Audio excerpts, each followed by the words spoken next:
Inspire गर्दाखेरि एउटा feeling हुँदो रहेछ यो त्यस कारणले गर्दाखेरि यी विभिन्न कुरालाई जोडेर चाहिँ अहिले चाहिँ मैले चाहिँ क्लासरुममा यसरी लानुपर्छ भन्ने अभियान हो यो ओके त्यसरी नै मैले शिक्षक साथीलाई मैले पनि धेरैचोटि शेयर गरेको छु तर हजुरहरूलाई कतिजना नयाँ साथीहरू हुनुहुन्छ होला mathematics is not a looker subject like art a listener subject like music a looker and listener subject like dance but a looker listener and doer subject like craft जस्तै mathematics is not only a looker subject यो हेरेर मात्रै सिक्न सकिने subject नै होइन सिकाउन सक्ने सब्जेक्ट पनि होइन a listener not only listener subject not only looker and listener subject but also it is a looker listener and doer subject जसमा हामीले देखाउनु पनि पर्यो सुनाउनु पनि पर्यो र डोर सब्जेक्ट डु योरसेल्फ आफैले सेल्फ उनीहरुलाई चाहिँ सल्भ गर्ने वातावरण सिर्जना गर्नु पर्यो त्यो गर्दाखेरि चाहिँ म्याथमेटिक्सलाई हदसम्म हामीले स्वीकार के गर्न इम्प्रुभ गर्न सकिन्छ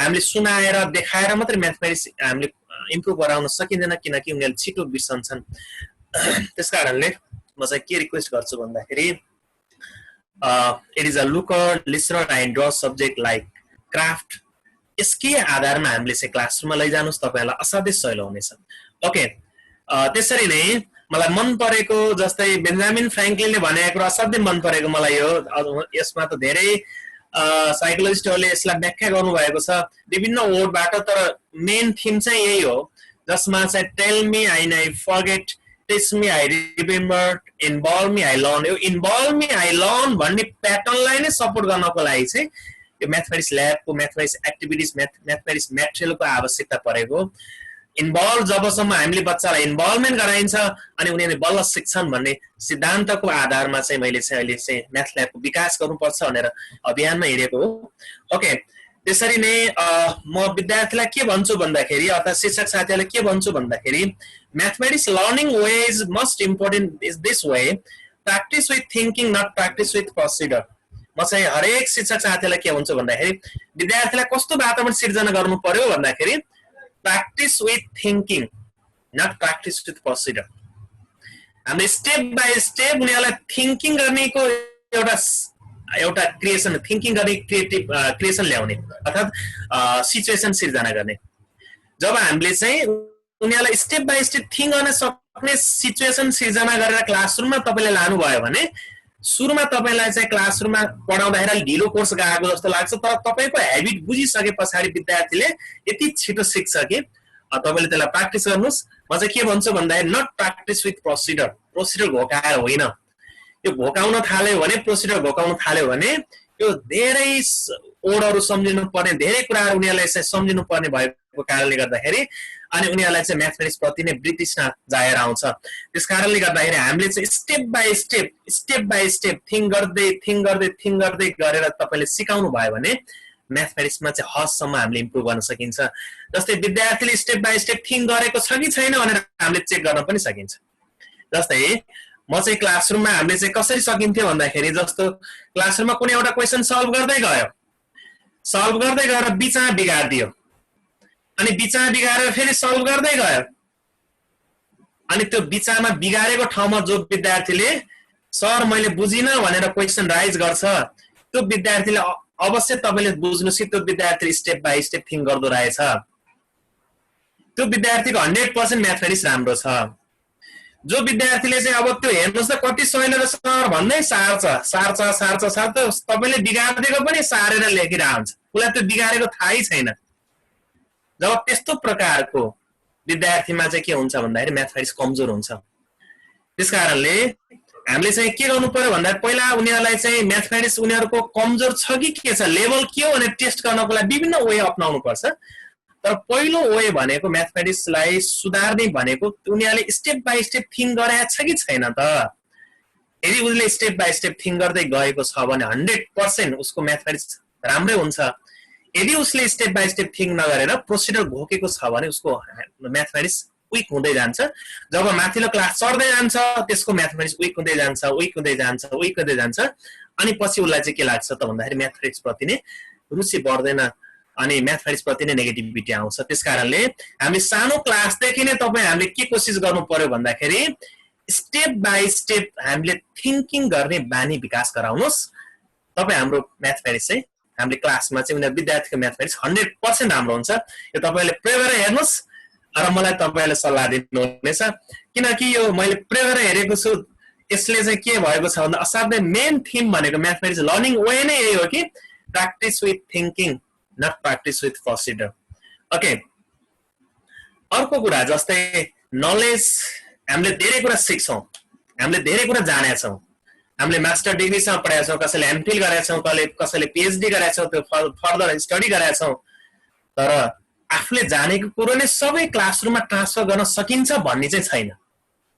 तर जो शिक्षकले चाहिँ आफूले जानेको कुरालाई क्लासरुममा विभिन्न वेले चाहिँ ट्रान्सफर गर्न सक्छ, त्यो नै के हुन्छ त एउटा पर्फेक्ट टिचरको रूपबाट रहन्छ। जस्तै हामीले जानेको कुरो सबै भटभटाएर उनीहरूलाई सिकाउँदै उनले सिक्छ भन्ने छैन। तर हामीले जानेको कुरालाई विद्यार्थी माझमा विभिन्न वेले, विभिन्न तरिकाले, विभिन्न टेक्निक लगाएर, सिचुएसन हेरेर, विद्यार्थीको साइकोलोजी बुझेर, विद्यार्थीका उनीहरूले चाहिँ सिक्ने तरिका हेरेर, तीन तरिका मेथड बुझेर उनीहरूलाई चाहिँ विभिन्न वे अपनाएर उनीहरूलाई जब क्लासरुममा उनीहरूले हामीले जानेको कुरो ट्रान्सफर गर्न लगाइन्छ अथवा सिकाइन्छ, त्यो नै हाम्रो एउटा चाहिँ के हो त कला हो।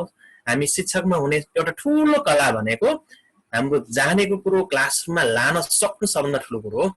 जान्दैमा हामीले चाहिँ क्लासरुममा लान सकिन्छ भन्ने छैन, तर जानेको कुरोलाई हामीले क्लासरुममा भरपूर नयाँ नयाँ टेक्निक लगाएर विद्यार्थी माझमा उनीहरूलाई चाहिँ आफूले जस्तै जान्नलाई, यो आफूले भन्दा बढी जान्नको लागि प्रेरणा दिनु भनेको हाम्रो के हो त एउटा कला हो।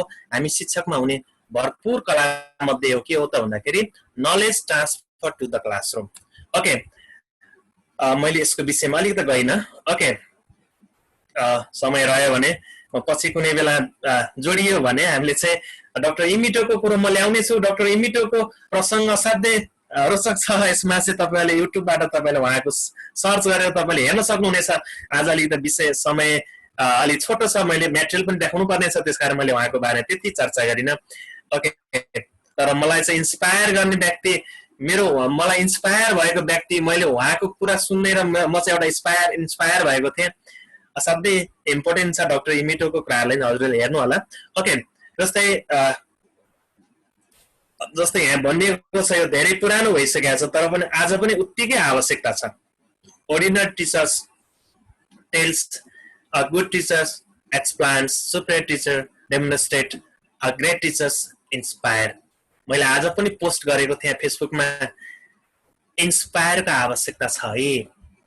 इन्स्पायर बिना अब अहिले हामीले म्याथमेटिक्स इम्प्रुभ गर्न सकिँदैन। किनकि हरेकको मनमा के लागेको छ भन्दाखेरि प्यारेन्ट्सले नि भनेको छ, अब टिचर हामीले पनि भनेका छौँ, स्कुलले पनि भन्छ म्याथमेटिक्स गाह्रो छ है, गाह्रो छ है, गाह्रो छ है भनेर। जब विद्यार्थीलाई इन्स्पायर नगरेर हामीले चाहिँ त्यसलाई के गरिएको छ भन्दाखेरि हामीले चाहिँ डिक्रिज गराएका छौँ। त्यसकारणले अब आवश्यक के छ त क्लासरुममा भन्दाखेरि त्यो जब जो विद्यार्थी चाहिँ क्लासरुममा मलाई म्याथमेटिक्स सक्दिन भन्ने विद्यार्थीलाई नि तपाईले एक्टिभिटिज बेसमा लगेर विभिन्न एक्टिभिटिज गरेर नयाँ नयाँ टेक्निकबाट तपाईले चाहिँ इन्स्पायर गरेर म्याथमेटिक्स वास्तवमा सजिलो हुँदो रहेछ भनेर नबनाएछ म्याथमेटिक्स इम्प्रुभ हुनेवाला छैन।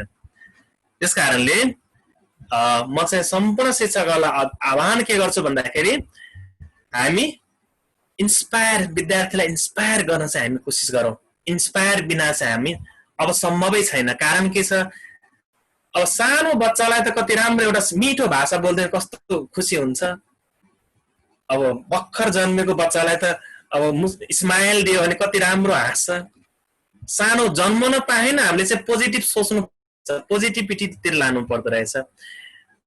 जब पोजिटिभ थिंकिङ गर्न सिकाइयो भने उनीहरुमा इन्स्पायर हुँदै जाँदो रहेछ। त्यसकारण इन्स्पायर मोस्ट इम्पोर्टेन्ट। तैले यति पनि जान्दैनस् भनेर कहिले पनि गाली नगरौ है। म चाहिँ शिक्षक साथीहरुलाई भन्छु, म्याथमेटिक्समा यति पनि सिक्दैनस्, 10 क्लास पुगिसकेका छ यति पनि बुझ्दैनस्, हैन किन बुझिएनस् भनेर खोजौ न। त्यसले हामीलाई चाहिँ पोजिटिभतिर लान्छ।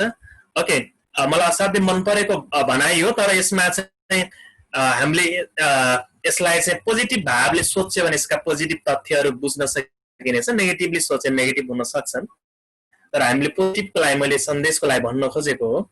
विद्यार्थीमा सिक्ने उत्साह नजगाइकन कुनै शिक्षकले पढाउने प्रयत्न गरिरहेका छन् भने चिसो फलाममा घन हानिरहेका छन्। यदि चिसो फलाममा घन हान्यो भने त्यो फलामकोबाट आवाज मात्रै निस्कन्छ, दुःख मात्रै हुन्छ। तर हामीले बनाउन खोजेको कुरो चाहिँ त्यसलाई परिवर्तन गर्न सकिँदैन। ओके, त्यसरी नै अन्यत्र काम नपाएर व्यक्ति शिक्षक हुने होइन, बरु सिकाउन सक्ने असाधारण क्षमता भएकाले ऊ शिक्षक भएको हो। मलाई चाहिँ एउटा गर्व लाग्छ। वास्तवमा हामी शिक्षक भनेका समाजको हिसाबले एउटा एक स्टेप अगाडि व्यक्तित्व हो। जब हामी चाहिँ एक स्टेप अगाडि हौं भनेर हामीले फिलिङ नगरेसम्म समाज विकास हुनेवाला पनि छैन। यो समाज परिवर्तनको संवाहक भनेको हामी शिक्षक नै हो। हामीले शिक्षकले देखाएको गोरेटो नै के हो त भन्दाखेरि यो देशको विश्व परिवर्तन एउटा प्रेरणा हुन सक्छ, परिवर्तन गर्न सक्ने एउटा सोच हुन सक्छ, परिवर्तन गर्न सक्ने एउटा स्टेप हुन सक्छ। त्यसकारणले म चाहिँ के भन्छु भन्दाखेरि हामीसँग एउटा असाधारण क्षमता भएकोले हामी शिक्षक भएका हौं। कतै हामी जागिर नपाएर कतै भौतारेर हामी चाहिँ शिक्षक बनेका हैनौं। त्यसकारणले हामीमा एउटा गौरव राख्नुपर्छ भनेर एउटा प्रेरणा दिन खोज्दैछु। अब यसरी नै प्रत्येक सेकेन्डमा संसारमा नयाँ सोच र प्रवृत्ति भित्रिरहेको हुन्छ। यी सबैभन्दा अघि सोच्ने र देख्न नसक्ने व्यक्ति सफल असल शिक्षक हुन नसक्ने हुँदा समयसँगै आफूलाई अपडेट राख्न नसक्ने शिक्षक आउटडेटेड हुन्छन्। शिक्षकलाई आउटडेटेड हुने छुट छैन। वास्तवमा असाध्यै प्रेरणा लाग्छ मलाई यो शब्द, किनकि हामीलाई अपडेट हुनै पर्दो रहेछ। अपडेट बिना हामी शिक्षक आउटडेटेड हुन्छौं। आउटडेटेड हुने छुट चाहिँ हामीसँग छैन। किनकि तपाईँ हामी क्लासरुममा छिर्दाखेरि विद्यार्थीले कसैले क्वेशन सोध्नु भयो भने तपाईले त्यो विषयवस्तु तपाईलाई थाहा छैन भने तपाईले त्यो क्लासरुममा आज मैले जानेको छैन बाबु नानी, म भोलि आएर सिकाउँछु भनेर तपाईलाई भन्न अड लाग्छ। हामीले के गरिन्छ, जाने पनि नजाने पनि त्यसलाई घुमाइ फिराइ त्यसलाई चाहिँ मिलाएर चाहिँ कुरो टुङ्ग्याउन हामीले चाहिँ कोसिस गर्छौं। त्यसकारणले गर्दाखेरि म चाहिँ के भन्छु भन्दाखेरि हामीलाई समाजले नै के सोचेको हुँदो रहेछ भन्दाखेरि शिक्षक भनेको सधैँ अपडेट हुने व्यक्तित्व हो। हामीलाई चाहिँ आउटडेट हुने छुट चाहिँ छैन। ओके, जस्तै यो पनि पुरानो भनाइ हो तर यो मलाई सान्दर्भिक लाग्छ। यो चाहिँ यो दौडन, हिँड्नु, बस्नु, सुत्नु, मर्छ भन्नु यो चाहिँ कुनै यो फिजिकल कुरोमा जोड्न खोजिएको होइन, यो भावनात्मक कुरो जोडिएको छ, एउटा साइकोलोजिकलको कुरा जोडिएको। यो चाहिँ शिक्षक उड्यो भने विद्यार्थी दौडन्छ, शिक्षक दौड्यो भने विद्यार्थी हिँड्छ, शिक्षक हिँड्यो भने विद्यार्थी बस्छ, शिक्षक बस्यो भने विद्यार्थी सुत्छ, शिक्षक सुत्यो भने विद्यार्थी मर्छ भन्न खोजेको मिनिङ हामी जहिले पनि विद्यार्थीको भन्दा एक स्टेप बढी सोच्न सक्ने चाहिँ हामी भएका हुन्छ, सोचेका हुन्छ। हामीले कुनै एक्टिभिटिजमा अर्थात् कुनै उनीहरूलाई चाहिँ इन्भल्भमेन्ट गराएर, एक्टिभिटिज दुई प्रकारको हुन्छ, मेन्टल एक्टिभिटिज अर्को फिजिकल एक्टिभिटिज। हामीले मेन्टल एक्टिभिटिजलाई पनि हामीले एक्टिभिटिज भनेर मान्नुपर्छ है। जब हामीले मेन्टल एक्टिभिटिज पनि एक्टिभिटिज हो भनेर माने पछाडि यो कुरा सान्दर्भिक लाग्छ, नत्र भने फेरि यो सान्दर्भिक नलाग्न सक्छ। ओके, मैले भावनालाई चाहिँ मैले यतिकै पोखेँ।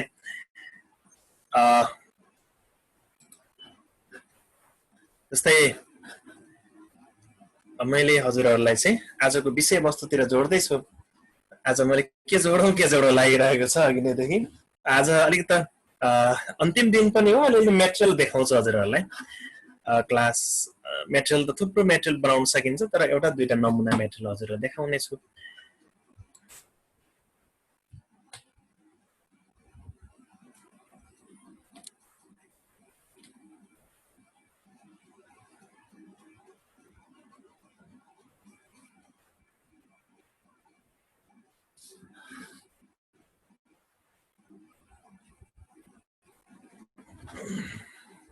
ओके, जस्तै अलिकति विषयवस्तुतिर गएँ म। आज पनि मिक्सै गरौँ, यो असाध्यै मनपर्ने मलाई। हेर्नुहोस् त, मैले बनाएको एउटा मेटेरियल छ, यो हामीले हाइट एन्ड डिस्टेन्स युज गर्नको लागि असाध्यै उपयोगी छ। जस्तै मैले यो प्रोट्र्याक्टरलाई चाहिँ के गरे भन्दाखेरि यसको यो जुन चाहिँ सेन्टर भाग छ, यो भागको यो भागमा चाहिँ मसिनो एउटा धागो राखेँ। मैले चाहिँ यसलाई यसरी राखेँ अनि मैले चाहिँ यसलाई चाहिँ टाँस्थे एउटा समात्न सजिलो होस् भनेर यसरी समात्न सजिलो होस् भनेर विद्यार्थीलाई प्रयोग गर्न सजिलो होस् भनेर यसरी लिए अनि यो चाहिँ खास चाहिँ तपाईँ हामीले चाहिँ अहिले चाहिँ मैले माथि हेर्ने भने यसरी तल जान्छ यसरी माथि हेर्दा यसरी हेर्नुहोस् है मैले यहाँ अलि त तपाईँलाई देखाउन गाह्रो हुन्छ यो चाहिँ यहाँ हाम्रो क्लासरुममा प्रयोग गर्नलाई बनाएको अब्जेक्ट हो यो 90 देखि तल जति तल गयो that this angle is angle of elevation मैले माथि हेर्दाखेरि अब तल हेर्दाखेरि यो चाहिँ के हुने भयो हेर्नुहोस् त यो प्यारलली हेर्दाखेरि ठ्याक्कै 90 मा जान्छ प्यारलली हेर्दाखेरि ठ्याक्कै 90 मा आउँछ भनेको यहाँ चाहिँ angle of elevation neither angle of elevation nor angle of depreciation that is a angle 0 छ यदि प्यारलली हेरियो भने ठ्याक्कै 90 मा आउँछ यदि मैले चाहिँ अब कुनै वस्तु टपबाट बटम हेर्यो भने अब यसरी तल तल तल यसरी बढ्छ the difference this angle यो 90 बाट यहाँको बीचको एंगल जति छ this difference is the angle of depreciation तपाई हामीले चाहिँ यसलाई चाहिँ angle of elevation angle of depreciation को हिसाबले चाहिँ यो हामीले यसलाई चाहिँ नाउ भन्न सकिन्छ यो चाहिँ क्लिनोमिटर यसको नाउ भन्न सकिन्छ क्लिनोमिटर हामीले चाहिँ यो क्लास 9 र 10 अर्थात अप्सनल म्याथमा त 8 मा पनि होला सी म्याथमा र अप्सनल म्याथ दुवैटैलाई प्रयोग गर्न सकिने यो असाध्यै उपयोगी यो प्रयोगात्मक गर्न सकिने र बच्चालाई यो बनाएर पढाउन के सिकाइयो भने तपाई हामीले यो हाइट एन्ड डिस्टेन्स अहिले बच्चाले असाध्यै गाह्रो माने हुन्छन् त्यसलाई चाहिँ फिजिकली उनीहरुलाई चाहिँ एक्टिभिटीज गरेर एउटा प्रोजेक्ट गरेर विद्यार्थीलाई चाहिँ अहिले सम्मको हाई स्कुलको लेभलका जुनसुकै कन्टेन्टलाई पनि हामीले चाहिँ इजिली बुझाउन सकिने हुन्छ यो पनि एकचोटी प्रयोग गर्नु होला हजुरहरुले ओके एंगल अफ डिप्रिसिएसन को कुरा गर्नु भएको छ मैले हेर्नुस् है एकचोटी मैले यहाँ तपाईलाई देखाउनलाई अलि त असजिलो भएको छ मैले यो प्यारलली हेरे भने ठ्याक्कै यो धागो चाहिँ 90 मा आउँछ मैले चाहिँ अब त माथि माथि हेरे भने यसरी माथि माथि गएपछि धागो यसरी अटोमेटिक आउँछ यो मैले चाहिँ हातले ल्याएको छु मात्रै तर माथि ल्याउन हजुरलाई स्क्रिनले यो क्यामेरामा देखाउन गाह्रो हुने भएकोले यसरी आए पछाडी this angle this difference angle त बिट्विन दिस एंगल हेर्नुस् है त यो एंगल र एंगलको बीचमा मैले 70 मा ल्याए भने यो कति भयो त 20 डिग्री भयो this 20 degree is angle of elevation अब मैले तल हेर्नु पर्यो नि धागो यसरी अब पहिला प्यारललमा त 90 हुन्छ अनि तल हेर्नु पर्यो भने हेर्नुस् त तल यसरी हेर्नु पर्यो भने हेर्नुस् यहाँ यसरी आए म यसरी यसरी आए यसले चाहिँ 130 मा पुर्यायो भने यसको कति एंगल भयो त एंगल अफ डिप्रिसिएसन 1 2 3 4 40 डिग्री भनौं न यसलाई चाहिँ हामीले प्रयोगात्मक प्रयोग गरेर हामीले चाहिँ यसलाई चाहिँ प्रयोग गर्न सकिन्छ ओके अब यसरी नै आज मैले मिक्स गर्न खोज्दै छु है जस्तो मलाई चाहिँ अब यो तपाईहरुलाई यो क्लासमा चाहिँ 3D को अब्जेक्टलाई जोडिन त्यसकारणले आज म 3D को अब्जेक्टलाई नै जोड्न कोसिस गरे है त ओके जस्तै हामीले क्लास 9 र 10 सम्म पुग्दाखेरि क्लास 9 र 10 सम्म पुग्दाखेरि के छ भन्दाखेरि हाम्रो चाहिँ अब हेर्नुस् त 9 र 10 मा हामीले क्लासमा पुग्दाखेरि के पढाइन्छ भन्दाखेरि सबभन्दा पहिला यो 3D अब्जेक्टलाई कति क्याटेगोरीमा जोड्न सकिन्छ म तपाईलाई देखाएँ त एउटा फर्स्ट क्याटेगोरी छ सबभन्दा पहिला प्रिज्म मैले सर्टकटमा लेखे प्रिज्म दोस्रो क्याटेगोरी छ पिरामिड तेस्रो क्याटेगोरी छ स्फियर ल है त मैले यसलाई कसरी जोडे त अब हेर्नु भयो त अब्जेक्टहरु त यहाँ छ हेरौं अहिले पहिला एनालाइसिस गरौं जहाँ प्रिज्ममा हामीले मैले चाहिँ क्लास 10 सम्म पुग्दाखेरि विद्यार्थीलाई सोधेको थिए मैले विभिन्न स्कुलहरुमा भिजिट गर्दै क्रममा प्रिज्म र पिरामिडमा के फरक छ भनेर सोधे मैले अनि बच्चाले भन्नुहुन्छ फर्मुला फरक छ सर भन्नुहुन्छ अनि फर्मुला कसरी फरक भयो त सर भने के फर्मुला कसरी फरक भयो त भने सोध्छु स्टुडेन्टहरुले सर त्यो त थाहा छैन भन्नुहुन्छ अनि मैले भने जस्तै यो फर्मुला फरक हुने तरिका किन आयो त भन्दाखेरि यो रियालिटी अब्जेक्ट सँग जोडे जस्तै मैले के जोडे भन्दाखेरि पहिला एउटा यसलाई एउटा क्यूब बनाए, क्यूबमा जोडे। हेर्नुहोस् है त, एउटा क्यूब। अनि यो क्यूबलाई देखाएँ, अनि क्यूबलाई देखाएर मैले चाहिँ क्यूब चाहिँ भन्नुस् त प्रिजम हो कि पिरामिड हो भनेर सोधेँ। अनि स्कुलमा भन्नुभयो हैन क्यूब त सर क्यूबै हो नि भन्नुभयो। त्यो पनि करेक्ट एन्सर हो त, क्यूब त क्यूबै हो, तर मैले अझै खोजेको एन्सर पाइनँ।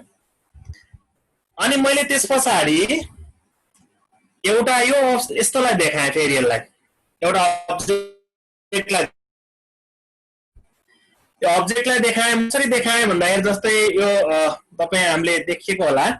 अब यसरी हेर्दाखेरि यहाँ चाहिँ अब्जेक्ट देखिएको छ, यो अब्जेक्टलाई देखाएँ। अब्जेक्टलाई देखाउँदाखेरि सर यो त ट्रायंगुलर पिरामिड हो सर भन्नुभयो। ए ट्रायंगुलर पिरामिड हो, कसरी ट्रायंगुलर पिरामिड कसरी थाहा पाउनुभयो भनेर सोधेँ मैले। ट्रायंगुलर पिरामिड चाहिँ यसलाई तपाईँले ट्रायंगुलर पिरामिड किन भन्नुभयो त, नाम भन्नुहोस् त, किन भन्नुभयो भनेर सोधेँ। अनि विद्यार्थी भाइ बहिनीले भन्नुहुन्छ सर यहाँ ट्रायंगल छ नि त भन्नुहुन्छ। यो पनि करेक्ट, तर अझै मैले खोजेको एन्सर पाएको थिइनँ। तपाईले यसको बेस, यसलाई चाहिँ किन ट्रायंगुलर बेस चाहिँ पिरामिड भन्नुभयो भनेर सोध्न कोसिस गरेँ। अनि त्यसको एन्सर पनि धेरै स्कुलमा मैले पाइनँ। अनि मैले त्यस पछाडि विद्यार्थीलाई चाहिँ एउटा फेरि नेट देखाएँ, एउटा नेट देखाएँ। यसरी एउटा नेट बनाएर चाहिँ मैले के गरेँ भन्दाखेरि यो नेटलाई चाहिँ यसरी जोडेँ, यसरी जोडेँ, यसरी जोडेर चाहिँ धेरै ठाउँमा प्रयोग गरेर आउँथ्यो च्यातिसक्न लागेको छ। यसरी देखाएँ। अनि देखाइसके पछाडि सर यो त पिरामिड हो सर भन्नुहुन्छ। अनि what's the difference between the pyramid and prism भनेर सोधेँ। अनि त्यस पछाडि विद्यार्थीले भन्छ, अनि बल्ल यसरी हेर्नुहुन्छ, सर बल्ल हेर्नुहोस् त यहाँ एउटा बेस छ, माथि एउटा एक ठाउँमा गएर भेटुँदो भएको छ, भर्टेक्स भन्न सकिन्छ। भनेपछि पिरामिडको चाहिँ एउटा बेस हुँदो रहेछ र त्यो बेसबाट आएको ल्याटरल सब पार्टबाट आएको कुनै एउटा भर्टेक्स हुँदो रहेछ, कमन भर्टेक्स भनेर भन्नुभयो। गुड, ल कमन भर्टेक्स भयो। अब हेर्नुहोस् त यो क्यूब हो, क्यूब चाहिँ के हो त भनेर सोधेँ मैले। जस्तै यसलाई चाहिँ तपाईँले पिरामिड ट्रायंगुलर पिरामिड भयो भनेर भन्नुभयो, ट्रायंगुलर पिरामिड। अब यो क्यूब चाहिँ के हो त भनेर सोधेँ मैले। क्यूब त क्यूबै हो नि सर भन्नुभयो। अनि मैले के भने भन्दाखेरि हेर्नुहोस् त, जसरी यसलाई पनि हेर्नुहोस् त, तपाईले यो पार्टलाई यसलाई बेस मान्नु भयो भने, यो पार्टलाई बेस मान्नु भयो भने अब अरु भागलाई त हेर्नुहोस् त, यो त अरु भाग त तपाईले याद गर्नु भने दुईटा बेस भएको अब्जेक्ट जहाँ चाहिँ तपाईले पिरामिड मान्नु भएको छैन। हेर्नुहोस् त, सरी प्रिजम मान्नु भएको छैन। हेर्नुहोस् त भने ए सर हो भनेपछि के हुँदो रहेछ भनेर मैले हेरेँ। जस्तै क्यूबाइड र पहिले चाहिँ के गरे भन्दाखेरि क्यूबाइड र क्यूबलाई पनि विद्यार्थीलाई चाहिँ यो क्लास 10 मा आइपुग्दाखेरि चाहिँ यिनीहरूलाई चाहिँ यो पनि प्रिजम हो भनेर सिकाउनु पर्छ है भन्ने सन्देश दिन खोजेको मैले। अब यसरी नै अर्को एउटा अब्जेक्ट दिएँ मैले। अब्जेक्ट दिए के बनाएँ भने एउटा सिलिन्डर देखाएँ मैले। एकछिन है त, मैले त अब्जेक्ट ल्याउनै बिर्सेछु छु।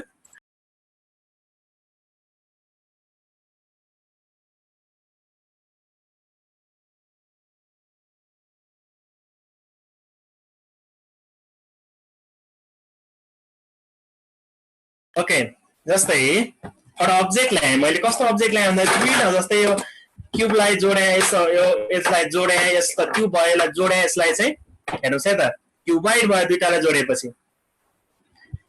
अब यो क्यूबाइड चाहिँ कसरी प्रिजम भयो त भनेर देखाउनलाई मैले के गरेँ भन्दाखेरि कस्तो प्रकारको यसलाई चाहिँ मैले यदि यसरी कुनै मैले यसलाई यसरी स्ल्यास गरेर काटिदिएँ, यसलाई यसरी काट्दाखेरि चाहिँ नयाँ सर्फेस कस्तो बन्छ भने हेरेर देखाएँ मैले। यसरी काटेर त अहिले काट्न त मिलेन, तर जोडेको भागलाई छुट्याइदिएँ। छुट्याइदिए पछाडि के आयो हेर्नुहोस् त, यो फेस र यो फेस त इक्वल एरियाको आएको छ, यो फेस र यो फेस इक्वल एरियाको आएको छ भनेपछि यो जुन क्रस सेक्सन हुँदाखेरि बनेको नयाँ सर्फेस चाहिँ पुरानो कुनै दुईटा सर्फेससँग इक्वल हुन्छ भने हामीले त्यसलाई क्रस सेक्सन एरिया भनिन्छ। जब त्यो क्रस सेक्सन एरियासँग इक्वल भएको फेसलाई हामीले बेस मानिन्छ। यदि त्यसलाई बेस मानियो भने त्यसलाई त्यसको नाम के भन्न सकिन्छ, त्यसको बेसको आधारमा भन्न सकिन्छ भनेर विद्यार्थीलाई भने। अनि भनिसके पछाडि मैले बल्ल फेरि ट्रायंगुलर प्रिजमलाई चाहिँ मैले देखाएँ यो ट्रायंगुलर प्रिजमलाई देखाइसके पछाडी मैले भने अनि त्यसपछि हेर्नुस् त तपाईले चक्कुको सहायताले यसलाई यसरी काट्नुस् त यसरी स्ल्याश स्ल्याश स्ल्याश गरेर किचनमा यस्तै चामल यसरी काट्छ यो काटिसके पछाडी तपाईको triangle triangle triangle triangle triangle triangle आउँछ अब यो जुन ट्रायंगल चाहिँ तपाईको यो सरफेस र यो सरफेससँग इक्वल हुन्छ त्यसकारण तपाईले यसलाई चाहिँ के भयो त ट्रायंगुलर बेस प्रिजम भन्नु भएको हो भनेर तपाईले बुझ्नु भयो भनेपछि बल्ल ए सर बुझे भन्नुभयो अब यसरी नै मैले अर्को सब अब्जेक्टलाई जोडे एउटा सिलिन्डर यो सिलिन्डरलाई हेरे सिलिन्डरलाई देखाए विद्यार्थीलाई अनि सिलिन्डरलाई देखाएर मैले भने ल हेर्नुस् त यो सिलिन्डरलाई मैले चाहिँ यसरी स्ल्याश गरे त्यसरी यसरी राखेर स्ल्याश गरे हैन सर्कल सर्कल नयाँ स्ल्याश तपाईले घरमा गएर चाहिँ किचनमा गएर चाहिँ तपाईले कुनै यस्तो गोलो शेपलाई चाहिँ तपाईले काट्नुस् त कस्तो यसरी काट्दा कस्तो बन्छ भने हेर्नुस् भनेपछि ए सर्कल बन्छ सर भने सर्कल तपाईको यो सर्कल चाहिँ इक्वल छ भनेपछि तपाईले यसलाई चाहिँ यसरी काट्दिनुस् यसरी काट्दा त तपाईको रेक्ट्याङ्गल सर्फेस बन्छ अब त्यो रेक्ट्याङ्गल सर्फेस त हाम्रो यो पुरानो कुनै सर्फेससँग इक्वल छैन त्यसकारणले तपाईको यसलाई चाहिँ के भनिन्छ त सिलिन्डर इज अल्सो के रहेछ त प्रिजम रहेछ जहाँ सिलिन्डर प्रिजम कस्तो प्रिजम हो भन्दाखेरि तपाईको सिलिन्डर चाहिँ सर्कुलर बेस प्रिजम रहेछ भनेर मैले चाहिँ देखाएँ भनेपछि प्रिजम भन्ने बित्तिकै के आयो त हेर्नुस् त क्युबाइड पनि प्रिजम रहेछ क्युब पनि प्रिजम रहेछ सिलिन्डर पनि प्रिजम रहेछ जहाँ चाहिँ हामीले चाहिँ यसैको फर्मुलाबाट प्रिजमकै फर्मुलाबाट हामीले चाहिँ सबै के गर्न सकिने हुन्छ फर्मुलालाई डिराइभ गर्न सकिन्छ सबै हरेकको फर्मुला घोकाउने होइन कि तपाई हामीले चाहिँ सिलिन्डरको फर्मुला पनि त्यही प्रिजमकै फर्मुलाबाट आएको छ अब क्युबको फर्मुला पनि त्यही प्रिजमकै फर्मुलाबाट आएको छ क्युबाइडको फर्मुला पनि त्यही प्रिजमकै फर्मुलाबाट आएको छ त्यसकारणले गर्दाखेरि तपाईले चाहिँ हामीले चाहिँ के गर्नु पर्यो त भन्दा पहिला विद्यार्थीलाई चाहिँ क्लासमा चाहिँ कुनै कुरामा लिंक गर्दै जोडियो भने सहिले चाहिँ उनीहरुलाई चाहिँ सिकाउन सकिन्छ र हरेकको फर्मुला घोकाउने होइन कि लिंक जोडेर हामीले के गर्न सकिन्छ विद्यार्थीलाई चाहिँ घोकाएर रटाएर होइन उनीहरुलाई चाहिँ सिकाउन सकिने हुन्छ ओके अब यसरी नै मैले अर्को पाएको अनुभव धेरै विद्यार्थीलाई यो स्ल्यान्ट हाइट र भर्टिकल हाइटको बारेमा कन्फ्युज जस्तै स्ल्यान्ट हाइट र भर्टिकल हाइटको बारेमा किन कन्फ्युज भनेर सोध्दाखेरि विद्यार्थीले vertical height what is the difference between the vertical height and slant height मैले चाहिँ एउटा अब्जेक्ट बनाएको छु एउटा नेट बनाएको छु हेर्नुस् त यो नेटमा चाहिँ हामीले हेर्न सकिने हुन्छ यो नेटमा हेर्दाखेरि हामीले चाहिँ यो स्क्वायर छ हेर्नुस् त यो स्क्वायरको मैले डायगोनललाई चाहिँ के गरे भन्दाखेरि तपाईको डायगोनल इन्टरसेक्ट गरे के डायगोनललाई हामीले चाहिँ ड्रा गर्ने हो भने यो इन्टरसेक्ट भएको पोइन्टमा मैले धागो राखिदिए धागो राखेर मैले चाहिँ यसलाई धागोले यसरी ल्याएँ र मैले चाहिँ यसरी धागोले भर्टिकली राखेँ यो भर्टिकली राखेर मैले चाहिँ यसलाई चाहिँ यो चाहिँ नेटलाई जोडिदिए यो नेटलाई जोडिसकेपछि हेर्नुस् त यो नेटलाई जोडिसके पछाडी मैले चाहिँ यसरी खोलेर हेरेँ र विद्यार्थीलाई देखाएँ हेर्नुस् त यो ठ्याक्कै यो धागो चाहिँ भर्टिकल हाइट हो हेर्नुस् त भर्टिकल हाइट भनेर मैले देखाउँछु विद्यार्थीलाई चाहिँ अब मैले चाहिँ यसलाई फेरि यसरी ल्याएर चाहिँ यो साइडबाट यसरी धागो ल्याइदिएँ यसलाई परपेन्डिकुलर हुने गरेर यसरी यो धागोले देखाएको छ के छ भन्दा slant height this slant height is the actual height of this triangle यो ट्रायंगलको हाइट हो तर भर्टिकल हाइट चाहिँ के हो त पिरामिडको हाइट हो अब हेर्नुस् त यहाँ चाहिँ यसरी स्ल्यान्ट हाइटलाई मैले यसरी ल्याएर यसरी जोडिदिएँ यहाँ जोडे पछाडि एउटा राइट एंगल ट्रायंगल बनेको छ हामीले धागोलाई हेर्ने हो भने भित्रबाट हेर्दै जाने हो भने यो धागोलाई यदि राइट एंगल ट्रायंगल बनेको छ भने अब भन्नुस् त यहाँ किन पाइथागोरस थ्योरम युज गरेको भने विद्यार्थीले बल्ल बुझाउन सकिन्छ नत्र भने हामीले चाहिँ के गर्यौं भन्दाखेरि विद्यार्थीलाई अब स्ल्यान्ट हाइट दिएको छ भर्टिकल हाइट दिएको छ भने तपाईले बेस निकाल्नको लागि के गर्नु पर्यो बेसको हाफ गरेर तपाईले पाइथागोरस थ्योरम युज गर्नुस् त आइहाल्छ नि भनेर घोकाइन्छ तर विद्यार्थीले बुझेन why need the Pythagoras theorem त्यो बुझाउनु जरुरी छ त्यसकारणले पाइथागोरस थ्योरम युज गर्नको लागि किन आवश्यक पर्यो भन्दाखेरि त्यहाँ चाहिँ के बनेको हुन्छ त हाम्रो ठ्याक्कै 90 डिग्री भएर चाहिँ एउटा राइट एंगल ट्रायंगल बनेको हुन्छ मैले यहाँ धागोले देखाएको थिएँ तर यहाँ प्रत्यक्ष हजुरलाई देखाउनु र यहाँ स्क्रिनबाट देखाउनु अलि फरक हुन्छ यसलाई हेर्ने हो भने अब के भयो त भन्दा त्यस कारणले गर्दा हामीले चाहिँ पाइथागोरस थ्योरम युज गर्नुपर्छ भनेर चाहिँ विद्यार्थीलाई सिकाउन सकिने हुन्छ ओके अर्को विषय वस्तुतिर गए त जस्तै एउटा मैले अघि भने प्रिजमको कुरा गरेँ, पिरामिडको कुरा गरेँ, अर्कोलाई त अर्को विषयवस्तु मैले कोनलाई विद्यार्थीलाई सोधेँ, कोन बनाएर विद्यार्थीलाई पेपर कटिङबाट कोन बनाएर मैले सोधेँ। अब भन्नुस् त cone is the prism or pyramid भनेर सोधेँ। धेरै स्कुलमा यसको एन्सर पनि आएन। कोन भने के त? कोन भनेको प्रिजम हो कि पिरामिड हो त भनेर सोध्दाखेरि धेरै विद्यार्थीको मुखबाट एन्सर नआएपछि मैले चाहिँ एउटा प्रयोग गरेर देखाएँ। त्यो प्रयोग गरेर देखाएको कुरो हजुरहरूलाई म देखाउँदैछु। जस्तै कसरी देखाएँ भन्दाखेरि तपाईहरुलाई चाहिँ मैले विद्यार्थीलाई चाहिँ के गराएँ भन्दा एउटा सर्कल बनाउन लगाएँ। सर्कल बनाउँदाखेरि चाहिँ सबभन्दा पहिला एउटा सर्कल बनाउन लगाएँ विद्यार्थी स्वयंलाई। सर्कल बनाएर अब के गर्न सकिने हुन्छ, तपाईले सर्कललाई चाहिँ के गर्न सकिन्छ, सिजरको सहायताले काट्दिने। सिजरको सहायताले काट्दिनुस् तपाईले।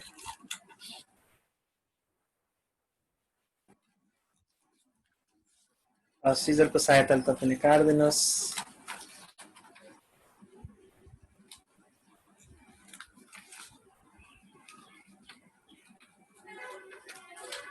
अब यसमा यो किन एक्टिभिटी चाहिँ मन पर्छ भन्ने कुरामा मैले जोड्छु विद्यार्थीलाई। जस्तै हामीले इन्भल्भमेन्ट गरायो भने उनीहरुको दुईटै ह्यान्ड युज हुन्छ हाम्रो एक्टिभिटिजमा। जब left hand right hand use गर्छन्, सरी लेफ्ट ह्यान्ड युज गर्छ, लेफ्ट ह्यान्ड युज गर्दाखेरि चाहिँ के हुन्छ भन्दाखेरि तपाईको राइट ब्रेनमा चाहिँ गएर चाहिँ इमेज बस्छ। जब राइट ब्रेनमा जब हाम्रो इमेज बस्यो भने त्यो चाहिँ के हुन्छ, क्रिएटिभिटी डेभलप गर्दै लान्छ त्यसले चाहिँ। किनकि हामी म्याथमेटिकल टिचर्सहरूले चाहिँ बढी लेफ्ट ब्रेन बढी युज गरिया हुन्छ। लेफ्ट ब्रेन बढी युज गर्दाखेरि चाहिँ हामीमा चाहिँ के हुन्छ, तर्कलाई मात्रै खोज्छौँ, हामी तर्क मात्रै दिन खोज्छौँ। त्यसकारणले अहिले म चाहिँ के जोड्दैछु भन्दा हामी टिचरले राइट ब्रेन पनि युज गरौँ है, उहाँहरूको सहानुभूतिलाई नै हेरौँ है भन्न खोज्दैछु। अघि मैले यसलाई चाहिँ यसरी फोल्ड गरेँ, आफूलाई हाफ फोल्ड गर्दै मैले यसरी हाफ फोल्ड गरेर विद्यार्थीलाई यसको माध्यमबाट तपाईले कोन बनाउनुस् त भनेर लगाएँ। अनि यसरी फोल्ड गरेर मैले चाहिँ यसरी कोन बनाएर देखाइदिएँ, कोन बनाएर देखाएँ। यसलाई ओभरल्याप, पेपरलाई ओभरल्याप नगरिकन। ओके, जब यो बन्यो भने अब this cone is the pyramid or prism भनेर सोधेँ मैले। यदि this cone is a pyramid or prism भनेर सोध्दाखेरि बल्ल यो अब्जेक्ट देखाइसकेपछि चाहिँ विद्यार्थीले धेरैले आन्सर दिनुभयो। सर यो पनि, यो चाहिँ के भन्दा कोन चाहिँ के रहेछ भन्दाखेरि सर्कुलर बेस छ र एउटा भर्टेक्स छ भनेपछि that is a pyramid. Circular base भएको पिरामिडलाई के भनिदो रहेछ, कोन भनिदो रहेछ। अब हेर्नुस् त फर्मुला हेर्नुस्, जहाँ चाहिँ तपाईले हामीले चाहिँ कोनको फर्मुला जस्तै भोल्युम अफ द कोनको फर्मुला त्यही पिरामिडबाट आएको छ। तर यहाँ चाहिँ ल्याटरल सर्फेस एरिया चाहिँ त्यसरी आउँदैन, अथवा कर्व सर्फेस एरिया त्यसरी आउँदैन। त्यसरी नआउनको लागि मैले चाहिँ एक्टिभिटिज गरेर देखाएको थिएँ। यसलाई चाहिँ तपाईले मैले अघिल्लो धादिङको प्रोग्राममा पनि यो चाहिँ एक्टिभिटिज देखाएको थिएँ। हजुरहरूलाई कतिलाई चाहिँ रिभिजन हुन सक्ला, मैले तपाईलाई सर्टकटमा देखाएँ। यसलाई पनि मैले के गरेँ भन्दा यसलाई चाहिँ हाफ गरिदिएँ, यसलाई चाहिँ सिजरको सहायताले यसरी काटिदिएँ, यसरी काटिदिएँ। काटिदिइसके पछाडि मैले चाहिँ यो कोनलाई यसरी बनाउन सकियो। यो कोनमा हेर्नुस् त यो पेपरले के जनाएको छ कोनको भन्दाखेरि कर्व सर्फेस एरिया जनाएको छ। बेस त हाम्रो खाली नै छ, बेस त हाम्रो के छ त, खाली छ। भनेको मिनिङ यो पेपरले के जनाएको छ, curve surface area of the cone जनाएको छ। त्यसकारणले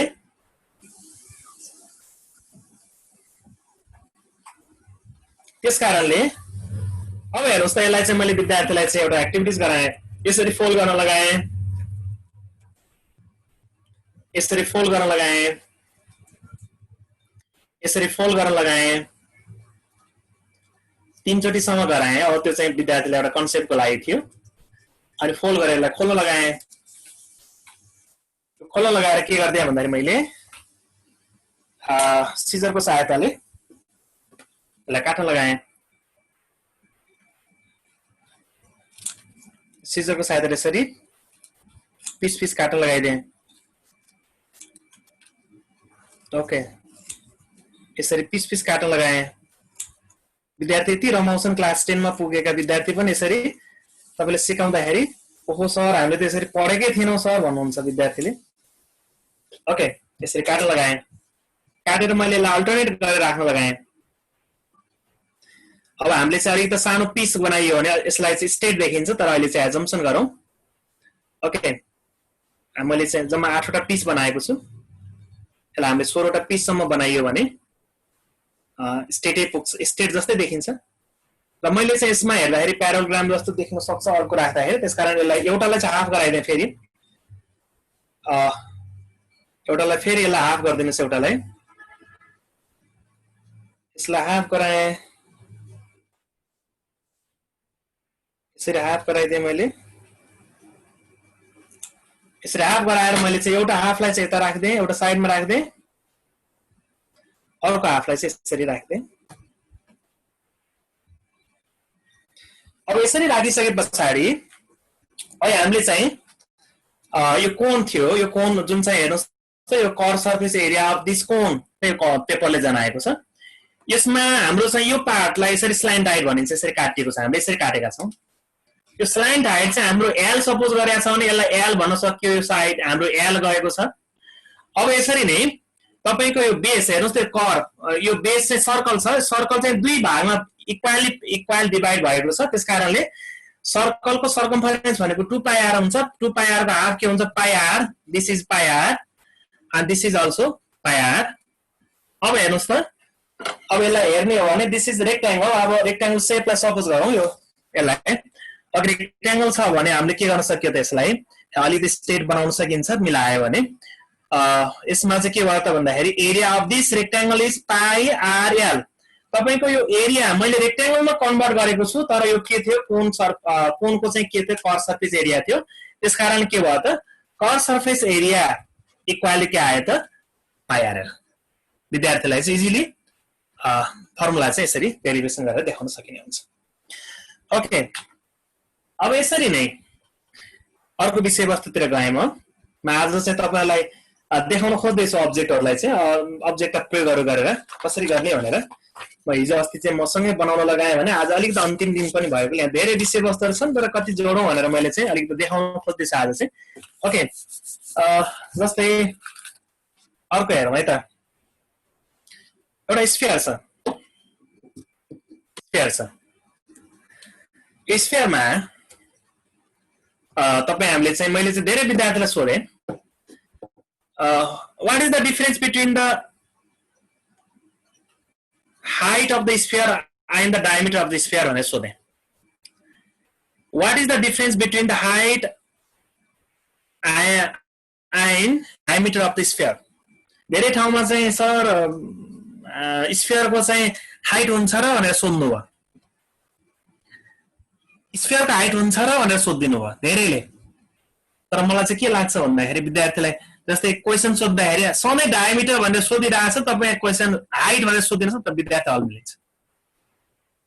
the height of the sphere is also equal to the diameter of the sphere. हामीले विद्यार्थीलाई त बुझाउनै पर्छ हाइट चाहिँ के हो, अर्थात् त्यसको चाहिँ डायमिटर के हो, अर्थात् लेन्थ के हो भनौँ न, यसको चाहिँ हामीले चाहिँ बुझाउनै पर्छ। जसमा चाहिँ हामीले चाहिँ के गर्न सकिन्छ, दैट इज हाइट और diameter of the sphere is the equal.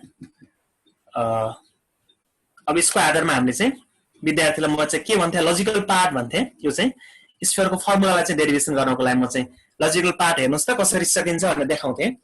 त्यो कुरो तपाईलाई मैले शेयर गरेँ। ओके, जस्तै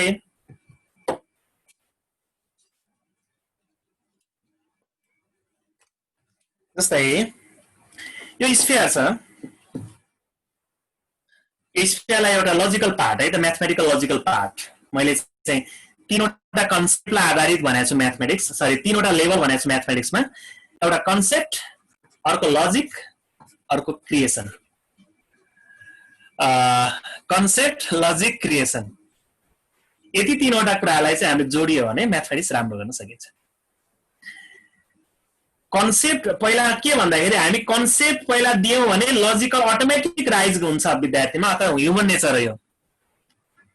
तपाईँ हामीले कुनै कुराको कन्सेप्ट पायौं भने लजिकल आफै डेभलप गर्छौं, त्यो ह्युमन नेचर हो। जब लजिकल डेभलपमेन्ट हुन्छ क्रिएटिभिटी डेभलप भइहाल्छ।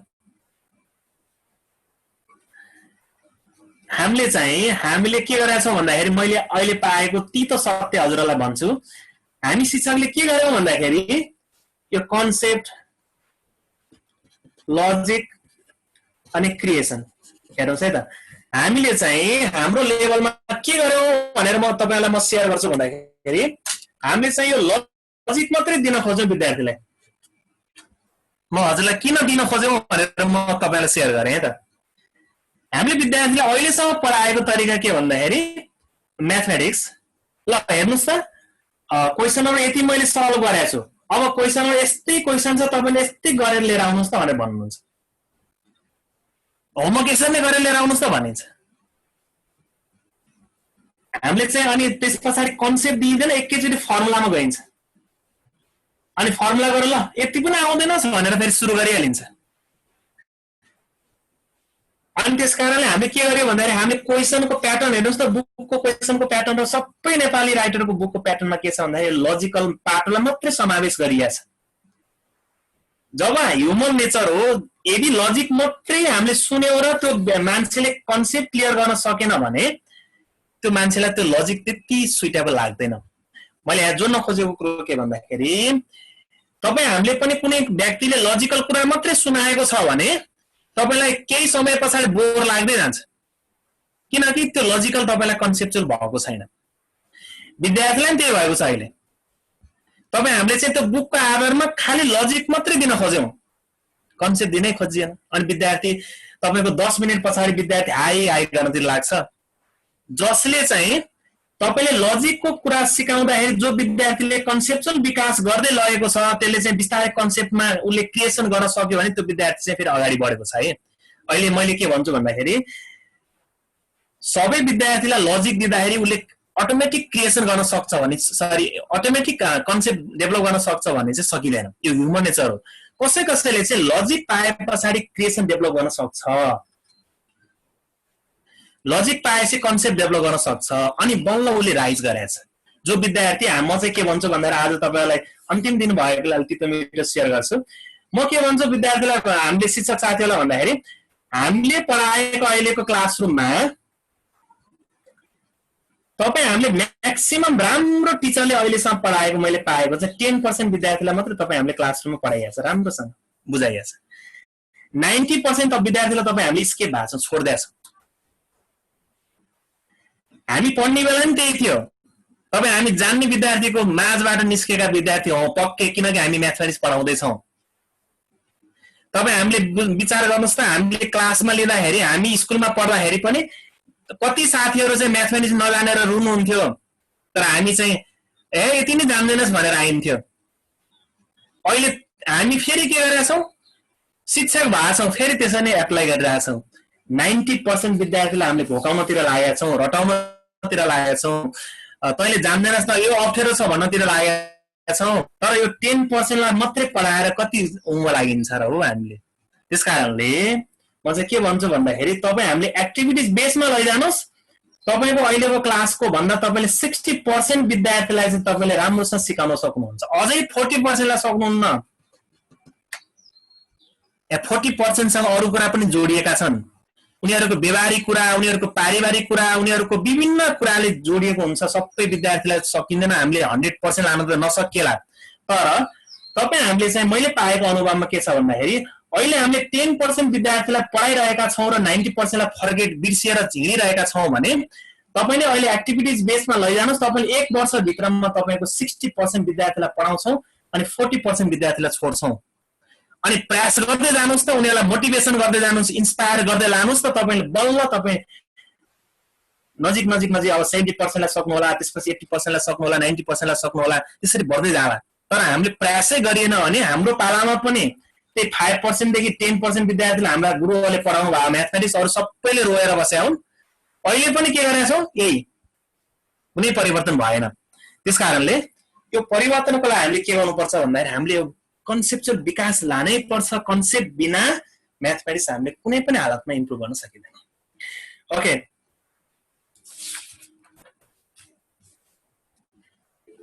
म आज अन्तिम दिन भएकोले अलिक त म जोड्छु श्रीकृष्ण सर हजुर सर हाम्रो औपचारिक कार्यक्रम कति समय हुन्छ सर ठिकै छ सर तपाईँ 20 सम्म जान सक्नुहुन्छ हैन पहिले विषयवस्तु त अब ल जोड्न सिध्याउन खोज्दैछु ल ठिकै छ है त मैले लजिकल पार्ट भनेको थिएँ लजिकल पार्टमा म गएँ त एकचोटि विद्यार्थीलाई हामीले लजिकल डेभलपमेन्ट पनि कसरी विकास गर्ने भनेर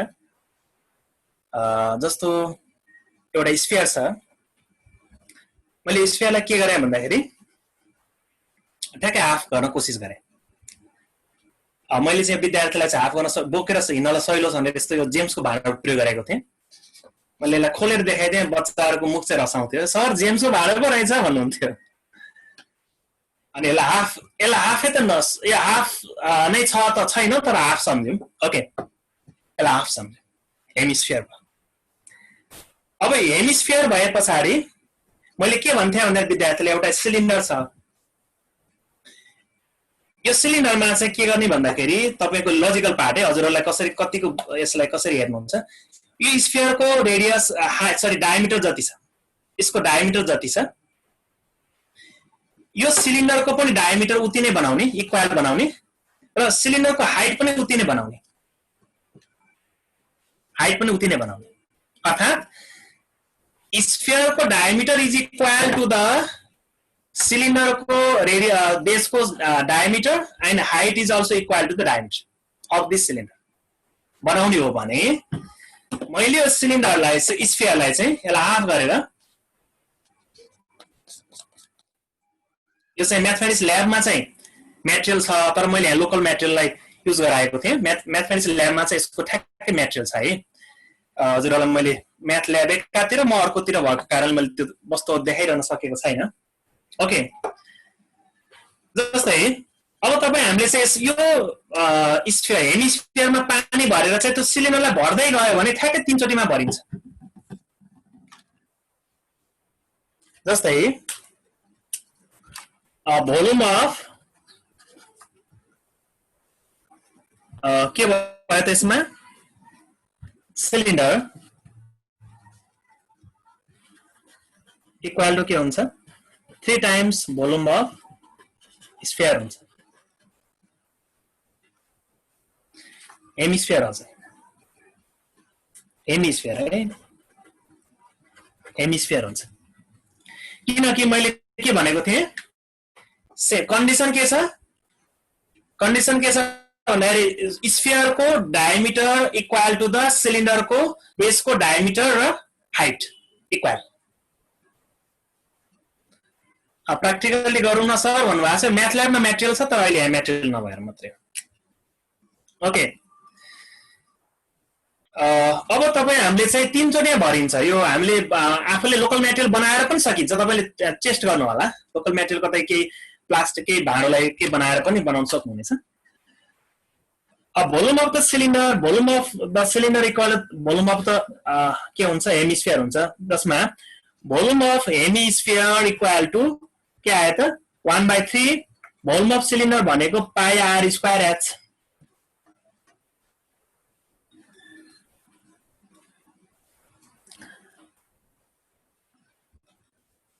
ओके अब यसमा चाहिँ हेर्नुस् त जसमा मैले के भनेको थिएँ रे भन्दाखेरि कुनै स्फियरको diameter equal to the height of the cylinder त्यस कारणले के हुन्छ त 2r इक्वल टु h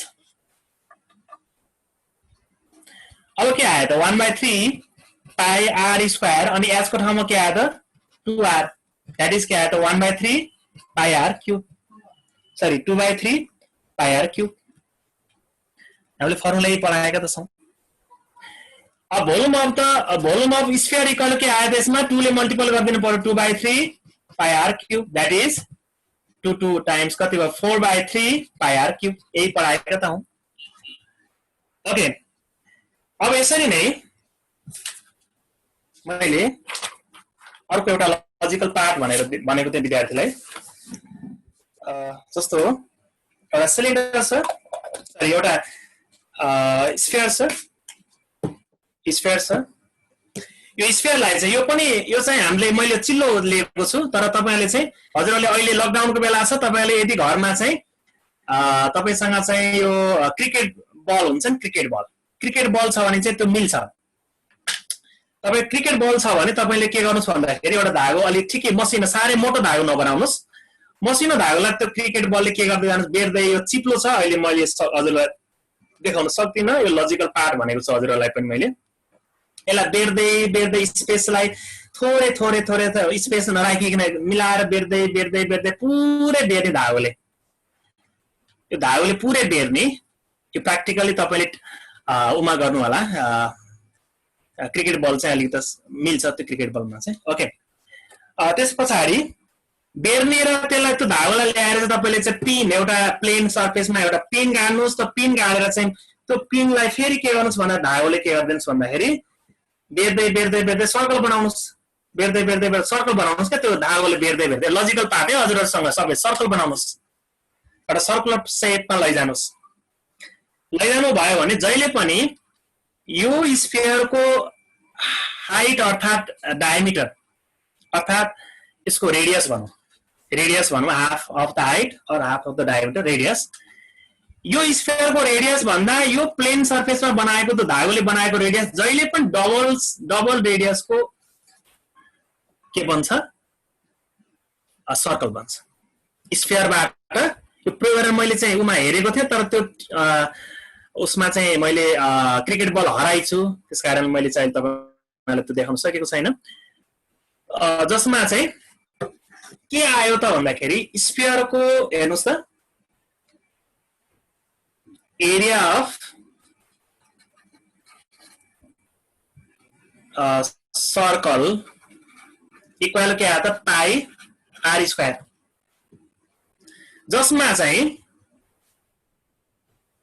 अब हामीले चाहिँ area of the cylinder, area of the sphere equal हो। जस्तै स्फियरको चाहिँ हाम्रो रेडियस चाहिँ हाम्रो चाहिँ अब क्यापिटल आर सपोज गर्ने हो भने, स्फियरको चाहिँ क्यापिटल आर सपोज गर्ने हो भने अब के होला यसमा, यो क्यापिटल आर भनेको के हुन्छ, यो r small r equal to r भएन र, डबल भनेको छु मैले। त्यस कारणले pi two capital r whole square that is 4 pi r square भनेर हामीले चाहिँ विद्यार्थीलाई चाहिँ फिजिकल्ली उनीहरूलाई चाहिँ प्रयोग गरेर देखाउन सकिने हुन्छ, फिजिकल्ली उनीहरूलाई चाहिँ प्रयोग गरेर देखाउन सक्ने हुन्छ।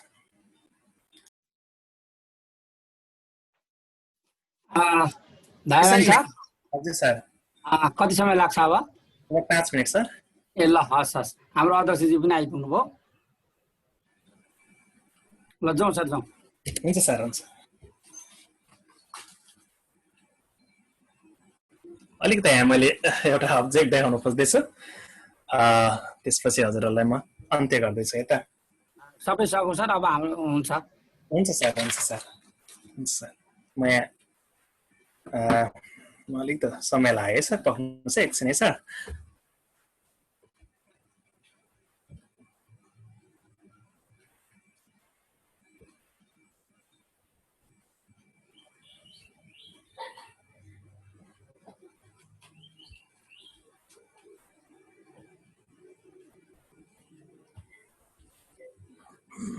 एकछिन है सर, यो अलिक त मेरो यसमा के प्रब्लम आयो भन्दाखेरि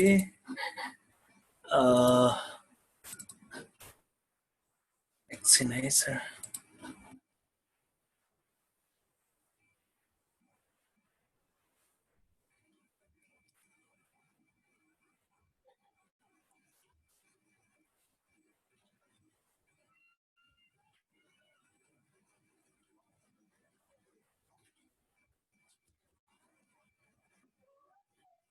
ओके,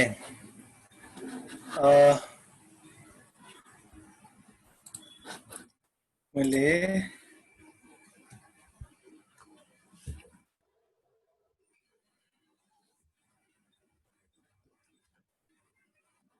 मधुरो देखियो के अरे,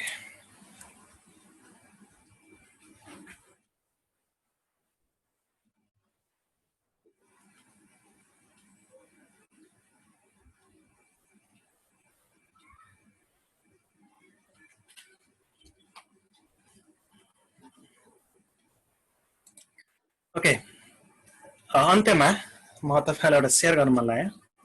मैले चाहिँ विद्यार्थी भाइ बहिनीहरूलाई र मैले शिक्षकहरूको एउटा प्रोग्राममा सेयर गरेको थिएँ, धेरै प्रोग्राममा सेयर गरेको छु।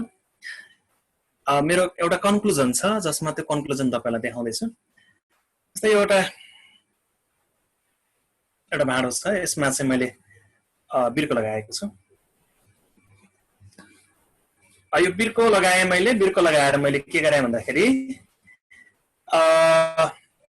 यो जुन बेसलभित्र मैले चाहिँ एउटा डाइसलाई चाहिँ राख्न कोसिस गर्छु। एउटा डाइसलाई चाहिँ राख्न कोसिस गरेँ जसमा मैले के इरर गरिरहेको छु तपाईँले भन्न सक्नुहुनेछ। अब तपाईँले फिल गरिसक्नु भएको छ के इरर छ भन्ने कुरा मैले विद्यार्थीलाई प्रयोग गरेर देखाएको छु र शिक्षक साथीहरूलाई पनि मैले भनेको छु, देखाएको छु। ओके, तपाईँलाई मैले देखाएँ। What's the error about it? यसमा के इरर छ भन्दाखेरि मैले यो वस्तुलाई भित्र राख्न नसकेको कारण मेरो के छ भन्दाखेरि यसमा चाहिँ मैले बिर्को लगाएको छु। यदि मैले यो बिर्को लगाएँ भने वस्तुलाई इजिली मैले बेसलभित्र राख्न सकिनँ। अब म के गर्नुपर्छ? मैले यो बिर्को खोल्नै पर्छ बेसलभित्र राख्नको लागि। अब मैले बेसलभित्र राख्नको लागि मैले बिर्को खोलेँ। अब बिर्को खोलिसकेपछि मैले इजिली मैले के गरेँ, त्यो बेसललाई आवश्यकता अनुसार के अरे यो डाइसलाई चाहिँ बेसलभित्र मैले के गर्न सकेँ, अब्जेक्ट राख्न सकेँ। आज मेरो प्रश्न तपाईँलाई यही हो। कस्तो प्रश्न भन्दाखेरि कतै हामीले बिर्को लगाएर पढाउन सुरु गरेका त छैनौँ। कतै हामीले बिर्को लगाएर पढाउन सुरु गरेका त छैनौँ। त्यो बिर्को भने के? त्यो बिर्को भनेको हामीले विद्यार्थीको मनस्थितिमा म्याथमेटिक्स गाह्रो लाग्छ भनेर बनाइएको बिर्को। यदि वास्तवमा विद्यार्थीलाई चाहिँ हामीले म्याथमेटिक्स गाह्रो लाग्छ भनेर बिर्को लगायौँ भने, पहिला बिर्को लगाइदियौँ भने अनि हामीले पढाउने स्टाइल यही हुन्छ। बिर्को लगाएछौँ, भित्र उनीहरूको चाहिँ आशा छ हामीले चाहिँ भित्र लैजान कोसिस गर्छौँ। यदि हामीले चाहिँ वास्तवमा यो बिर्को नखोलेमा हाम्रो चाहिँ विद्यार्थीमा लागेको बिर्को छ, विद्यार्थीमा एउटा बिर्को लागेको छ। मैले भन्दैछु हरेक ठाउँमा एउटा बिर्को लागेको के छ भन्दाखेरि स्क्रिन सेयर आएन भन्नुभएको छ, मेरो भिडियोमा आइरहेछ, मेरो उसलाई चाहिँ तपाईँले पिन गर्नु होला। ओके, जसमा चाहिँ तपाईँ हामीले चाहिँ यो बिर्को खोल्नु होला। जबसम्म विद्यार्थीमा लागेको बिर्को नखोलेसम्म म्याथमेटिक्स इम्प्रुभ गर्न सकिँदैन। अहिले बिर्को केमा लागेको भन्दाखेरि सानोदेखि पाएन, स्कुल जान पाएन, प्यारेन्टले भन्नुहुन्छ म्याथ त पढै, म्याथ पछि गाह्रो हुन्छ किनभने उसले म्याथ पनि भोगेर आएको छ नि त गाह्रो भनेर। अनि स्कुलमा गयो, रिजल्ट हुन पाएन, सबभन्दा पहिला म्याथमा कति आएर सोधिन्छ, ल म्याथमा राम्रो छ भने राम्रो रहेछ भनिन्छ, अनि म्याथमा बिगारेको छ भने ल खत्तमै रहेछ नि भनिन्छ। अब के भयो भन्दा विद्यार्थीलाई चाहिँ के फिलिङ भयो भन्दाखेरि चाहिँ म्याथ चाहिँ गाह्रै रहेछ है, म्याथ त गाह्रो सब्जेक्ट रहेछ भनेर चाहिँ उनीहरूको फिलिङ एउटा बिर्को लगाइयो र पढाउन थाल्यो। जसको कारणले के भयो त भन्दाखेरि यो च्यालेन्जिङ काम गर्नलाई मात्रै कुनै जस्तै संसारमा मलाई गाह्रो काम गर्नको लागि 1-2% मान्छे मात्रै खटिएको के अरे तयारी हुन्छन् होला, धेरै मान्छे ब्याक हुन्छन् गाह्रो भन्ने बित्तिकै। हामीले पहिले के गरे, एक स्टेप पछाडि हटाइयो अनि पढाउन थालियो, पछाडि हटाइयो पढाउन थालियो। त्यस कारणले यो सामाजिक स्थितिमा आएको जुन चाहिँ बिर्को लगाएर पढाउने प्रवृत्ति भएको छ, त्यो प्रवृत्तिलाई हामीले तोड्नुपर्छ। जहाँ हामीले लगाएको मात्रै बिर्को होइन, यो प्यारेन्ट्सदेखि लिएर समाजले लगाएको बिर्को छ, त्यो बिर्कोलाई तोड्नको लागि नै यो कन्सेप्ट दिनको लागि मैले चाहिँ के भन्दैछु, एक्टिभिटिज बेस्ड म्याथमेटिक्सको लागि सहयोगको एउटा पुलको रूपबाट म्याथमेटिक्स ल्याबले गर्नेछ। यति भन्दै मेरो आजको यो 6 दिनको प्रोग्राममा चाहिँ यहीँबाट यही शब्दबाट म अन्त्य गर्न चाहन्छु। Thank you very much. धेरै धेरै धन्यवाद आदरणीय व्यक्तित्व अदयमान श्रेष्ठज्यूलाई। अब हामी छोटो औपचारिक कार्यक्रम सहित यो कार्यक्रमलाई समापन गर्नेछौँ। हामी यो 6 दिनको सेसनमा विशेष गरी म्याथमेटिक्स ल्याबलाई यो म्याथमेटिक्स सामग्री सहित ल्याबलाई कसरी तयार गर्न सकिन्छ र त्यसको पूर्व सन्ध्यामा केही सामग्रीहरू घरमै पनि निर्माण गर्न सकिन्छ र केही सामग्रीहरू यसरी चाहिँ बाहिरबाट पनि ल्याएर देखाउन सकिन्छ भन्ने सन्दर्भ जोड्दै हामीले यो 6 दिनको सेसनहरू सकेका छौँ। हामी हार्दिक सम्मान व्यक्त गर्न चाहन्छौँ, जसले हाम्रो यो हामीले जुन बेसिक जियोजेब्रा ट्रेनिङ भनेका थियौँ यसमा पनि फेरि आएर यी मेटेरियलहरू कन्स्ट्रक्सनको कुराहरू पनि जोड दिनुभयो। हामी एसटिएफटी नेपालको तर्फबाट धेरै धेरै आभार प्रकट गर्न चाहन्छौँ। र म यो छोटो कार्यक्रम हामी 10 मिनटमै यो कार्यक्रमलाई सकाउनेछौँ, निर्धारित समयमै सक्नेछौँ। म यो कार्यक्रममा अध्यक्षता ग्रहण गरिदिनु हुनको लागि मैले अघि नै उद्घोष गरिसकेको थिएँ। संस्थाका वरिष्ठ उपाध्यक्ष आदरणीय नवीन कणेलज्यूलाई म हार्दिक अनुरोध गर्दछु। त्यसै गरी हाम्रो यो कार्यक्रममा प्रमुख अतिथिको रूपमा हाम्रा संस्थाका परिकल्पनाकार, एसटिएफटी नेपालका परिकल्पनाकार आदरणीय व्यक्तित्व, जसले यो प्रविधि मैत्री शिक्षक समाज नेपाल स्थापना गरेर अहिले देशैभरि प्रविधिको क्षेत्रमा यति ठुलो कन्ट्रिब्युसन गर्ने एउटा बाटो देखाइदिनु भयो। उहाँप्रति हार्दिक सम्मान व्यक्त गर्दै प्रमुख अतिथिको आसन ग्रहण गरिदिनु हुनको लागि म हार्दिक अनुरोध गर्दछु। हार्दिक आभार श्री कृष्ण सर। यहाँहरूलाई हार्दिक धन्यवाद र यहाँहरूले दिएको आतिथ्यतालाई ग्रहण गरिसकेको छु। अब अगाडि बढ्नका निमित्त म हार्दिक अनुरोध गर्दछु। धन्यवाद आदरणीय अध्यक्षज्यू। त्यसै गरी आसन ग्रहणको लागि म हार्दिक अनुरोध गर्दछु हाम्रा प्रशिक्षक, जसले 6 दिनसम्म लगातार उहाँले चाहिँ जुन किसिमको कन्ट्रिब्युसन गर्नुभयो, उहाँलाई सम्मानका साथ उहाँलाई आसन ग्रहण गरिदिनु हुनको लागि म हार्दिक अनुरोध गर्दछु। नमस्कार। त्यसै गरी एसटिएफटी टेक्निकल कमिटीका संयोजक आदरणीय घनश्यामज्यूलाई पनि म आसन ग्रहणको लागि हार्दिक अनुरोध गर्दछु। त्यसै गरी एसटिएफटी नेपालका महासचिव, जसले अध्यक्षज्यू सँगसँगै स्थापना कालदेखि नै यो संस्थालाई यहाँ पुर्याउनको लागि ठुलो योगदान पुर्याउनु भएको छ।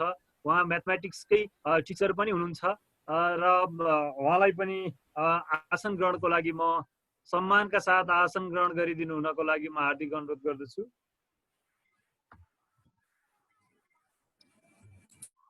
घनश्याम सर, महासचिवज्यूलाई नि कोस्ट दिनुहोस् न। छ सर। देवी सर सुन्दै हुन्छ?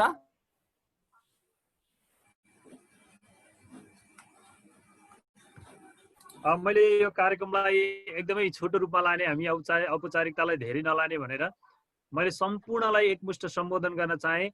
प्रविधि मैत्री शिक्षक समाज नेपालका केन्द्रीय पदाधिकारी, सम्पूर्ण केन्द्रीय पदाधिकारीज्यूहरू जो उपस्थित हुनुहुन्छ, सबैलाई मैले हार्दिक सम्मान व्यक्त गर्दै आसन ग्रहणको लागि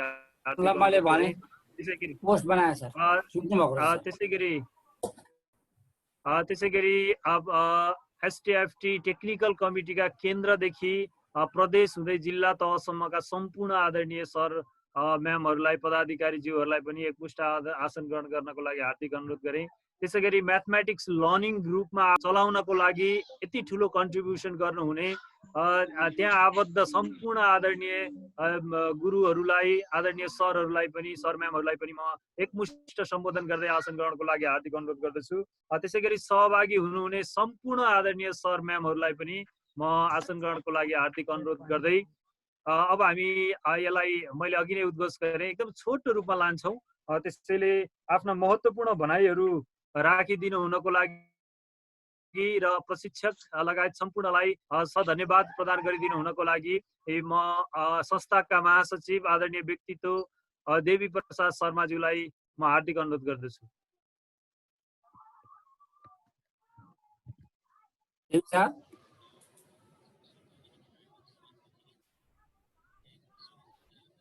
उहाँको नेटले काम गरेन कि अनम्युट गर्नु भएको छ? होइन, अनम्युट त छ तर आवाज आएन।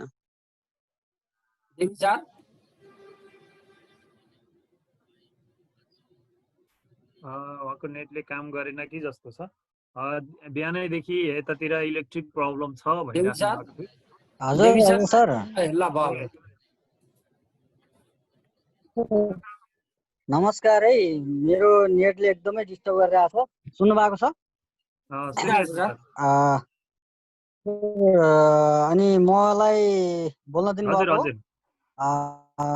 ल, हार्दिक धन्यवाद यस कार्यक्रम सञ्चालक सेकुम सरलाई। म्युट भयो सर। आजको यो तालिम कार्यक्रमका सभा अध्यक्षज्यू, प्रमुख अतिथिज्यू र हामीलाई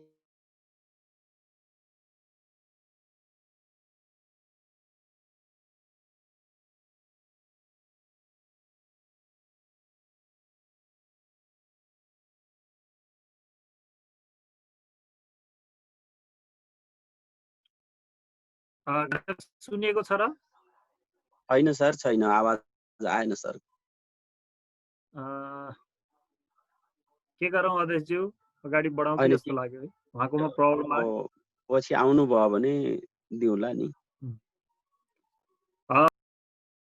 क्षमा चाहन्छौँ, उहाँको प्राविधिक कारणले गर्दाखेरि उहाँको महत्त्वपूर्ण भनाइहरू हामीले सुन्न पाएनौँ।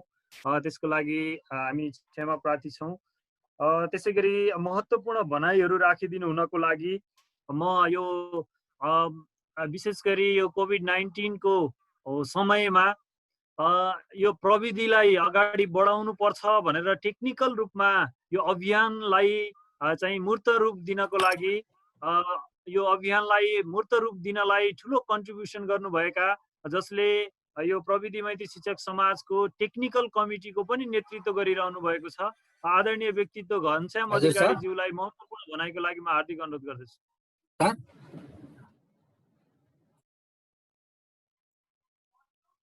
हजुर घनश्याम सर, तपाईँको पालो आएको छ।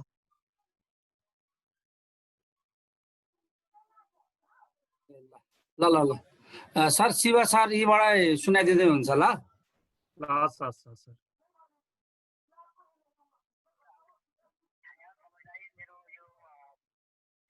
यहाँ बस्नु नभएको, पोलहरू ढलेर समस्या भएको र हाम्रो डाटाबाट जोडिएको, तर त्यसले त्यति राम्रो काम गरेको छैन। र म हार्दिक आभार व्यक्त गर्दछु 6 दिनसम्म यहाँ उपस्थित भएर म्याथमेटिक्समा एकदमै कन्सेप्चुअल विषयवस्तुहरू हाम्रा शिक्षक साथीहरूलाई दिनुभयो। आदरणीय दयामान सरप्रति म हार्दिक कृतज्ञता व्यक्त गर्दछु। र अहिलेको सन्दर्भमा यो गणित प्रयोगशाला म्याथ ल्याबको महत्त्व र आवश्यकता झनै बढेर गइरहेको छ। किनभने हामीले जब सानो कक्षादेखि नै एउटा विद्यार्थीहरूलाई म्याथको कन्सेप्ट दिन सकेनौँ भने ठुला कक्षाहरूमा आउँदाखेरि त्यसले हामीलाई धेरै चुनौती हुने देखा परेको छ। हामी इन्टरनेट लेभलका टिचरहरूलाई जब विद्यार्थीहरूलाई एउटा सामान्य कुराहरू, कन्सेप्चुअल कुराहरू थाहा नहुने हुँदाखेरि हामीले अब म्याथ ल्याब चाहिँ स्थापना गर्दै हामीले मूर्त चिजलाई पनि मूर्त रूप दिँदै र विभिन्न ठोस वस्तुहरूको प्रयोगबाट हामीले बच्चाहरूलाई, बालबालिकाहरूलाई एउटा म्याथमा आकर्षित गर्ने, म्याथ सिकाइमा आकर्षण गर्ने र म्याथको एउटा चाहिँ सिकाइलाई सिकाइमूलक वृद्धि गर्ने काममा हामी लाग्नुपर्ने देखिएको छ।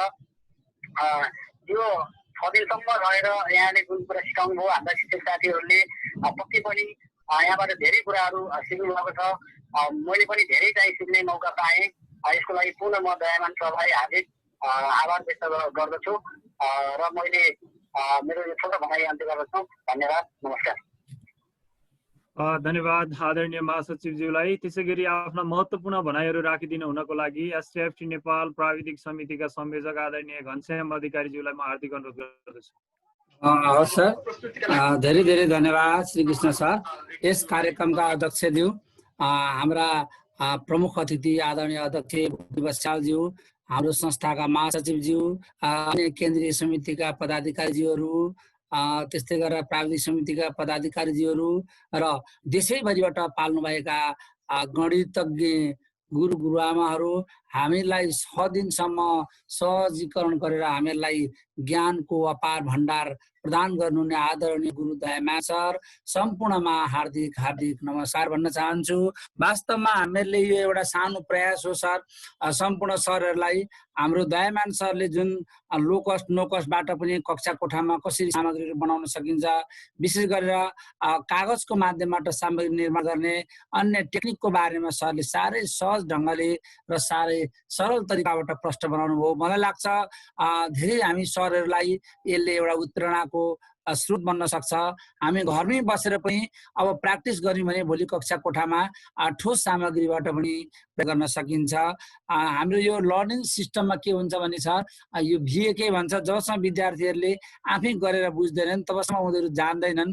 त्यस कारणले गर्दाखेरि उनीहरूलाई जान्ने बनाउनको लागि, हामीहरूले प्र्याक्टिकल बनाउनको लागि यो अत्यन्त प्रभावकारी हुन्छ। भोलिका दिनमा अब निकट भविष्यमा यो नयाँ करिकुलममा कक्षा 11 मा पनि प्र्याक्टिकल भइसकेको छ। अब सायद मलाई लाग्छ अरू विषय पनि म्याथमेटिक्समा प्र्याक्टिकल हुनेछ र त्यो प्र्याक्टिकल हुँदाखेरि को लागि पनि यो निकै हामीलाई आवश्यक छ गणित शिक्षकहरूको लागि भन्दै म यत्रो यो 6 दिनसम्म हामीलाई सहजीकरण गरेर हामीलाई धेरै धेरै सहयोग गरिदिनु भएकोमा, हामीलाई आफ्नो ज्ञान भण्डार बाँडिदिनु भएकोमा आदरणीय दयामान सरलाई धेरै धन्यवाद भन्न चाहन्छु र धन्यवाद ज्ञापन गर्न चाहन्छु र देशैभरिबाट आउनुभएका सम्पूर्ण सरहरूलाई पनि धेरै धन्यवाद भन्दै भोलिदेखि हाम्रो यथावत जियोजेब्राको तालिम चल्ने जानकारी गराउँदै मेरो आफ्नो भनाइ यही अन्त्य गर्छु। हस्, धन्यवाद।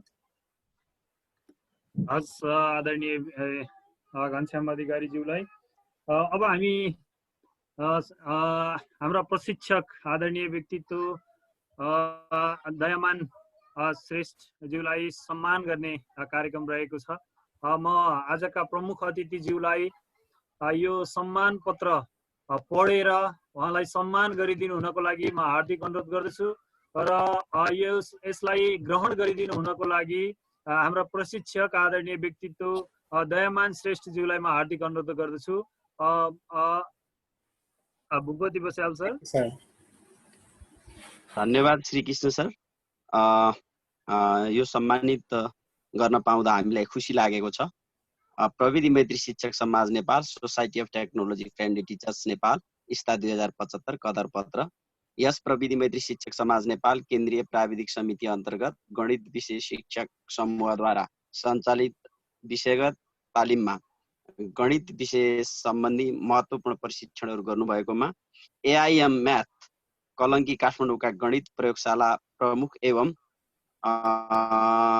एक विद्यालय एक गणित प्रयोगशालाका अभियन्ता गणित विशेषज्ञ श्री दयामान श्रेष्ठज्यूलाई उहाँको अमूल्य भूमिकाको उच्च कदर गर्दै ससम्मान यो कदर पत्र प्रदान गरिएको छ र यहाँ हाम्रो संस्थाका हामी प्रमुख पदाधिकारीहरूको सही छाप पनि रहेको म निवेदन गरेको छु र उहाँलाई पुनः म संस्थाको तर्फबाट हार्दिक धन्यवाद ज्ञापन गर्न चाहन्छु, हार्दिक आभार प्रकट गर्न चाहन्छु र सदा उहाँको यो सहयोग अझ दिल उदार भएर संस्थाले प्राप्त गर्नेछ भन्ने अपेक्षा पनि गर्न चाहन्छु र उहाँमा हार्दिक नमन गर्न चाहन्छु।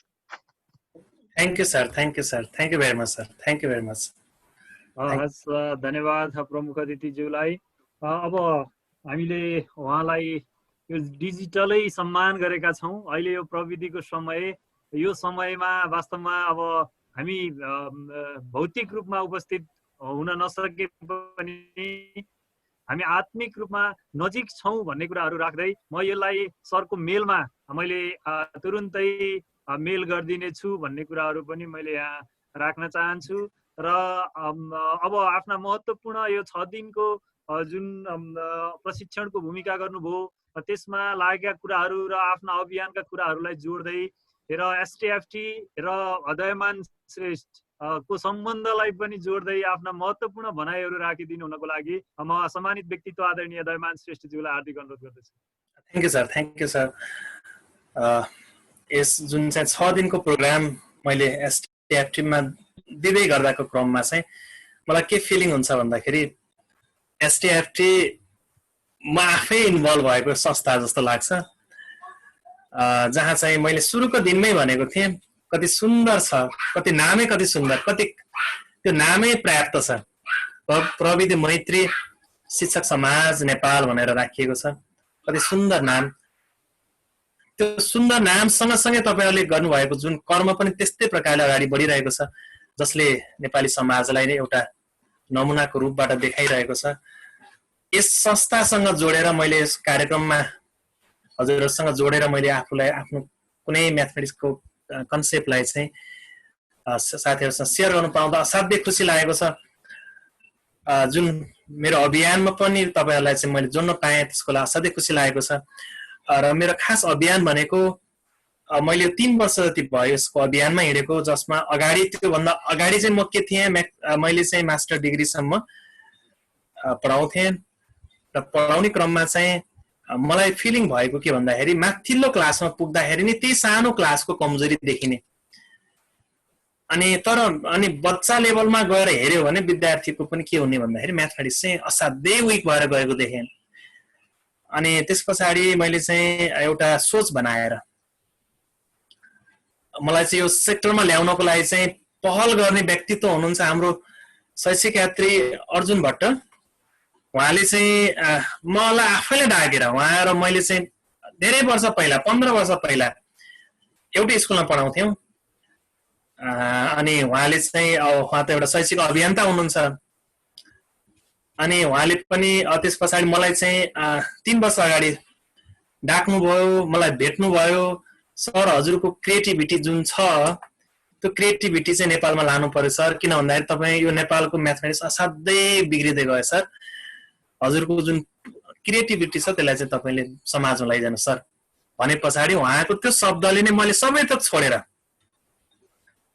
अनि म चाहिँ यो अभियानमा हिँडेको छु, जसको लागि 6 महिना मैले रिसर्चको विषयबाट लिएँ। 6 महिना मैले रिसर्च गरेँ। मैले काठमाडौँमा 3वटा स्कुल र भरतपुरमा 3वटा स्कुललाई लिएर चाहिँ मैले रिसर्च गरेँ र रिसर्च गरिसके पछाडि मैले के पाएँ भन्दाखेरि विद्यार्थीलाई जुन सानो क्लासमा चाहिँ यो पढाउँदाखेरि चाहिँ विभिन्न अब्जेक्टसँग जोडेर सिकाउँदाखेरि उनीहरूले असाध्यै छिटो बुझ्दो रहेछ।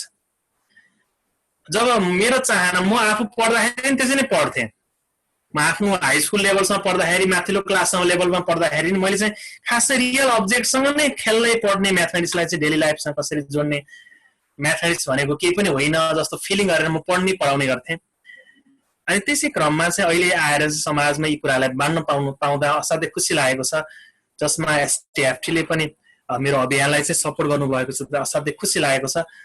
यति भन्दै यो अभियान एक स्कुल एक म्याथ ल्याबको अभियान हो, जसमा सबैजना शिक्षक साथीहरू जुटौँ, लागौँ र म्याथमेटिक्सलाई चाहिँ एउटा अहिले भएको अवस्थाभन्दा धेरै माथि लान सकिन्छ भन्ने हजुरहरूलाई प्रेरणा दिँदै आजको यो सुनौलो अवसरमा मैले 2 शब्द यही राख्न चाहन्छु।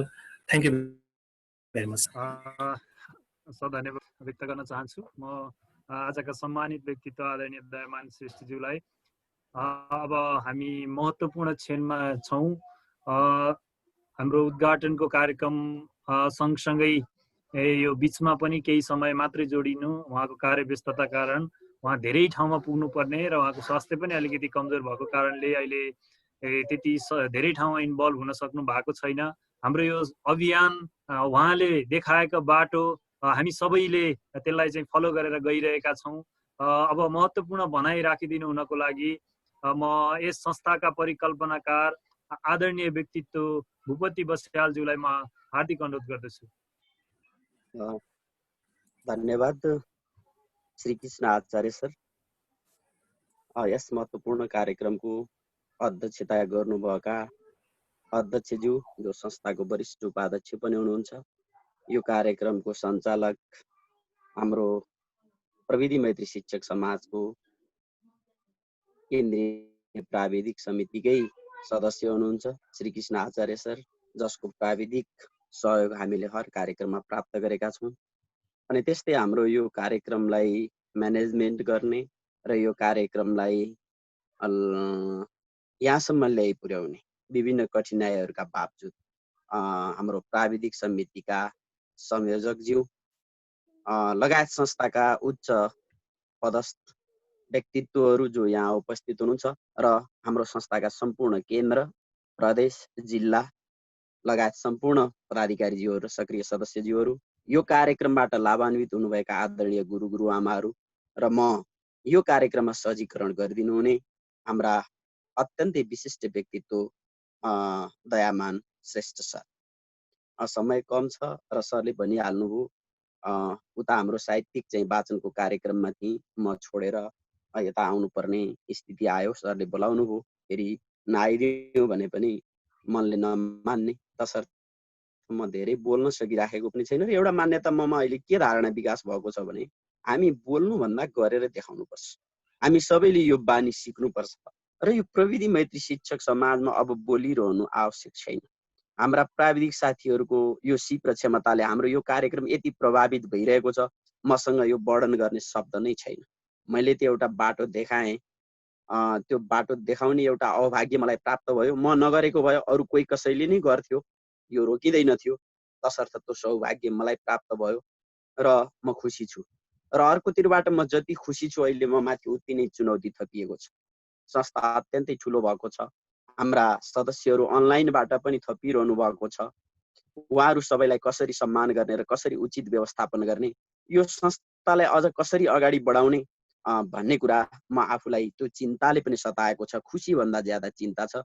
यो चिन्ता हुनु राम्रो पक्ष पनि हो। यहाँहरू नलसिन पनि म अनुरोध गर्छु, किनभने म खुसी भएँ, म यसैमा रमाएँ भने अहिले म जुन नेतृत्व गरिरहेको छु त्यो नेतृत्वबाट संस्थाको अझ उन्नति स्तर हुन सक्दैन। तसर्थ म चिन्तित हुनु नै जाति हुन्छ र म हर सम्भव यो संस्थाको उन्नयनका निमित्त चिन्तित छु। र संस्था स्थापना गर्नु मात्र ठुलो कुरा थिएन र संस्थाले हाम्रो प्राविधिक चाहिँ ज्ञानहरू बाँड्नका निमित्त जुन कार्यक्रमहरू बनाउनु पर्ने थियो त्यो नै ठुलो कुरा हो। र हामीले यही परिकल्पना गरेर यसलाई प्राविधिक धारबाट समेत चाहिँ सञ्चालन गर्यौँ। र अहिले यहाँ थुप्रै हाम्रा त्यस्ता राष्ट्रिय व्यक्तित्वहरू हुनुहुन्छ जसको प्राविधिक ज्ञान, सिप, सहयोग, क्षमताले आज यो कार्यक्रम यहाँ आइपुगेको छ।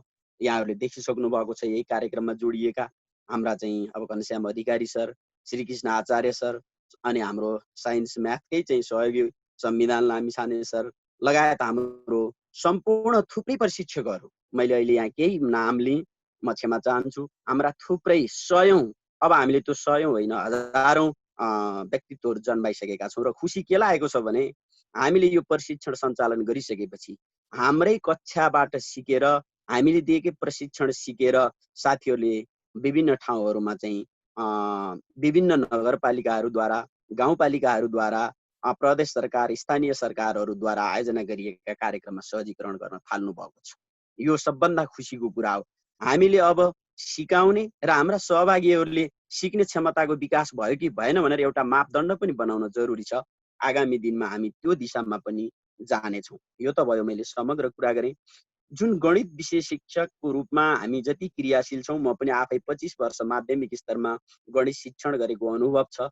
दयामान श्रेष्ठ सरको एउटा भनाइ अघि यहाँ हामी सबैले हेऱ्यौँ, बिर्कोमा उहाँले डाइस राख्दै गर्दाखेरि बिर्को बन्द गरेर जुन एउटा हाम्रो यो भावनात्मक चाहिँ हाम्रो बोध भन्छ कि यसलाई, यसले हामीलाई धेरै कुरा 1000 शब्दमा वर्णन गर्ने भन्ने कुरा उहाँले एउटै त्यो प्रदर्शनीबाट देखाइदिनु भयो, हामीले बुझेका छौँ।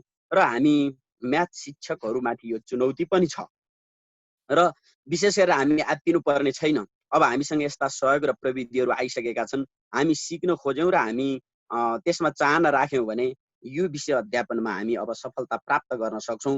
हिजोको जस्तो अवस्था छैन।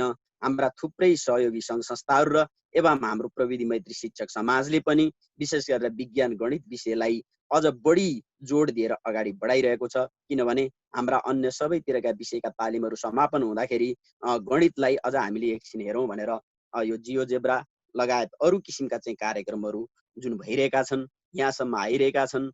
र यो जियोजेब्रा अत्यन्तै सिक्नुपर्ने विषय। म आफू पनि यसमा थोरै अरू धेरै विषयहरू सिक्नुपर्ने कुराहरू छन्। हुन त आजभन्दा 3 वर्ष अगाडि नै एउटा टिपिडी तालिममा यो जियोजेब्राको कन्सेप्ट सबभन्दा पहिले मैले थाहा पाएँ र युट्युबहरूबाट खोजेर अनि त्यसपछि बच्चा बच्चीहरूलाई सामान्य हाई स्कुल स्तरसम्मका चाहिँ प्रशिक्षणहरू गर्न सक्ने आफ्नै सिप र क्षमताले भएको थिएँ। तथापि म यहाँ सरहरूका प्रशिक्षण केही समय आएर हेर्दाखेरि यो अत्यन्तै उत्कृष्ट र हरेक विषयहरूलाई चाहिँ प्रयोग गर्न सकिने सामग्री हो। र यहाँबाट हाम्रो संस्थाका केही व्यक्तित्वहरू अझ उत्कृष्ट तालिमका लागि हाम्रो कार्यक्रममा जाँदै हुनुहुन्छ। उहाँहरूबाट समेत हामी पनि पछि लाभान्वित हुने नै छौँ। समय छोटो छ, हाम्रो सञ्चालक सरले चाहिँ समय कम भनिराख्नु भएको छ। म अन्त्यमा के भन्न चाहन्छु भने आदरणीय गणित गुरुहरूलाई हामी अब यो नेपालको शैक्षिक स्तर उकास्नको लागि देशभरिबाट यहाँ म देखिराखेको छु हाम्रा कतिपय कार्यक्रमहरूमा यो सङ्ख्या चाहिँ 300 पनि ओभर भएको थियो। अहिले पुग्न हामी 170 जना छौँ र हामी जोडिएका गणित शिक्षकहरू आपसमा बसेर एउटा मन्थन गऱ्यौँ भने हाम्रा सबै निष्कर्षहरू निस्कन्छन्। तसर्थ हामीहरू गणित शिक्षणलाई प्रभावकारी बनाउनका निमित्त जुटौँ र विशेष गरेर हामी माथिल्लो तहमा गणित पढाउने शिक्षकहरूले समूह बनाएर आधारभूत तह अझ सबभन्दा हाम्रो चाहिँ शिक्षाको जग भनेको तल्लो तह हो। हामीले त्यहाँ धारणा दिनका लागि साना कलिला बालबालिकाहरूको मस्तिष्कमा गणितीय छाप भर्नका लागि हामीले ससाना हाम्रा भाइ बहिनीहरूका गणित सहजीकरण गर्ने शिक्षक शिक्षिकाहरूका लागि पनि हामीले व्यक्तिगत रूपमा आफ्नो विद्यालयमा स्थानीय तहमा सहयोग गरौँ, उहाँहरूलाई सहजीकरण गरौँ। यति भन्दै र विशेषतः यो कार्यक्रममा उपस्थित भएर हामीलाई सहजीकरण गरिदिनु भएकोमा म अगाडि पनि उहाँलाई सम्मान गर्ने क्रममा शुभकामना बधाई दिइसकेको छु, धन्यवाद ज्ञापन गरेको छु। अन्तमा दयामान श्रेष्ठ सरप्रति प्रविधि मैत्री शिक्षक समाज अत्यन्तै उच्च सम्मान प्रकट गर्दछ र आगामी दिनमा समेत सहयोगको अपेक्षा गर्दछ। र अन्त्यमा मैले केही छुटाएका केही यहाँ राख्न पर्ने कुराहरू बिर्सेका पनि हुन सक्छन्, समय छोटो भएको कारणले ती सबै कुराहरूलाई यहाँले माइन्डबाट निकालिदिनु हुनेछ, राख्नुहुने छैन। आगामी दिनमा समेत यहाँहरूको ससम्मानका निमित्त विचारहरू चाहिँ मैले प्रवाह गर्ने नै छु। यति भन्दै यो कार्यक्रममा खटिनुहुने सम्पूर्ण सहजकर्ताहरू, कार्यक्रम सञ्चालकज्यूहरू र विशेष गरेर यो कार्यक्रमलाई सहजीकरण गरिरहनुहुने सहजकर्ताहरू अनि हाम्रो कार्यक्रम सञ्चालन गर्ने सञ्चालकहरू, अध्यक्षता गर्ने अध्यक्षज्यूहरू र विशेष आभार हाम्रो प्राविधिक समिति संयोजक लगायत सिङ्गो प्राविधिक समिति र यसरी म यहाँहरूलाई हार्दिक धन्यवाद दिँदै र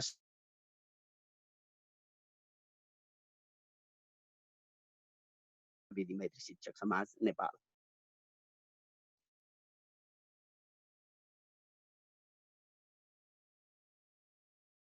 श्रीकृष्ण सर मैले सकेँ ल। हेलो श्रीकृष्ण सर मैले सकेँ।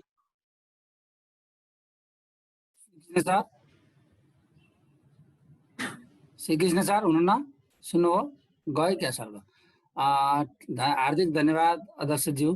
सरको हजुर म्युट छ सरको।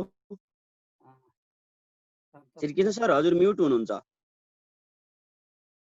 श्रीकृष्ण सर हजुरको म्युट छ ल।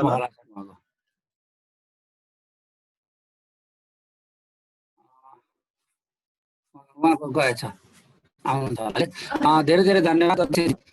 यो कार्यक्रममा हामीले जुन यो 6 दिनसम्म दयामान सरको कार्यक्रममा समापनमा चाहिँ सारी सान्दर्भिक वक्तव्य राख्नुमा हजुरको एउटा सुझावले गर्दा हामीले यो उचाइसम्म पुगेका छौँ। यहाँको उपस्थिति, यहाँको हौसला र प्रेरणाका लागि धेरै धेरै धन्यवाद। अब म औपचारिक रूपमा यस कार्यक्रमलाई कार्यक्रमका अध्यक्ष हुनुभएका हाम्रो प्रविधि मैत्री शिक्षक समाजका वरिष्ठ उपाध्यक्ष श्री नवीन कुमार कँडेल सरलाई हार्दिक आग्रह गर्न चाहन्छु। नवीन सर। हजुर सर सुनिएको छ?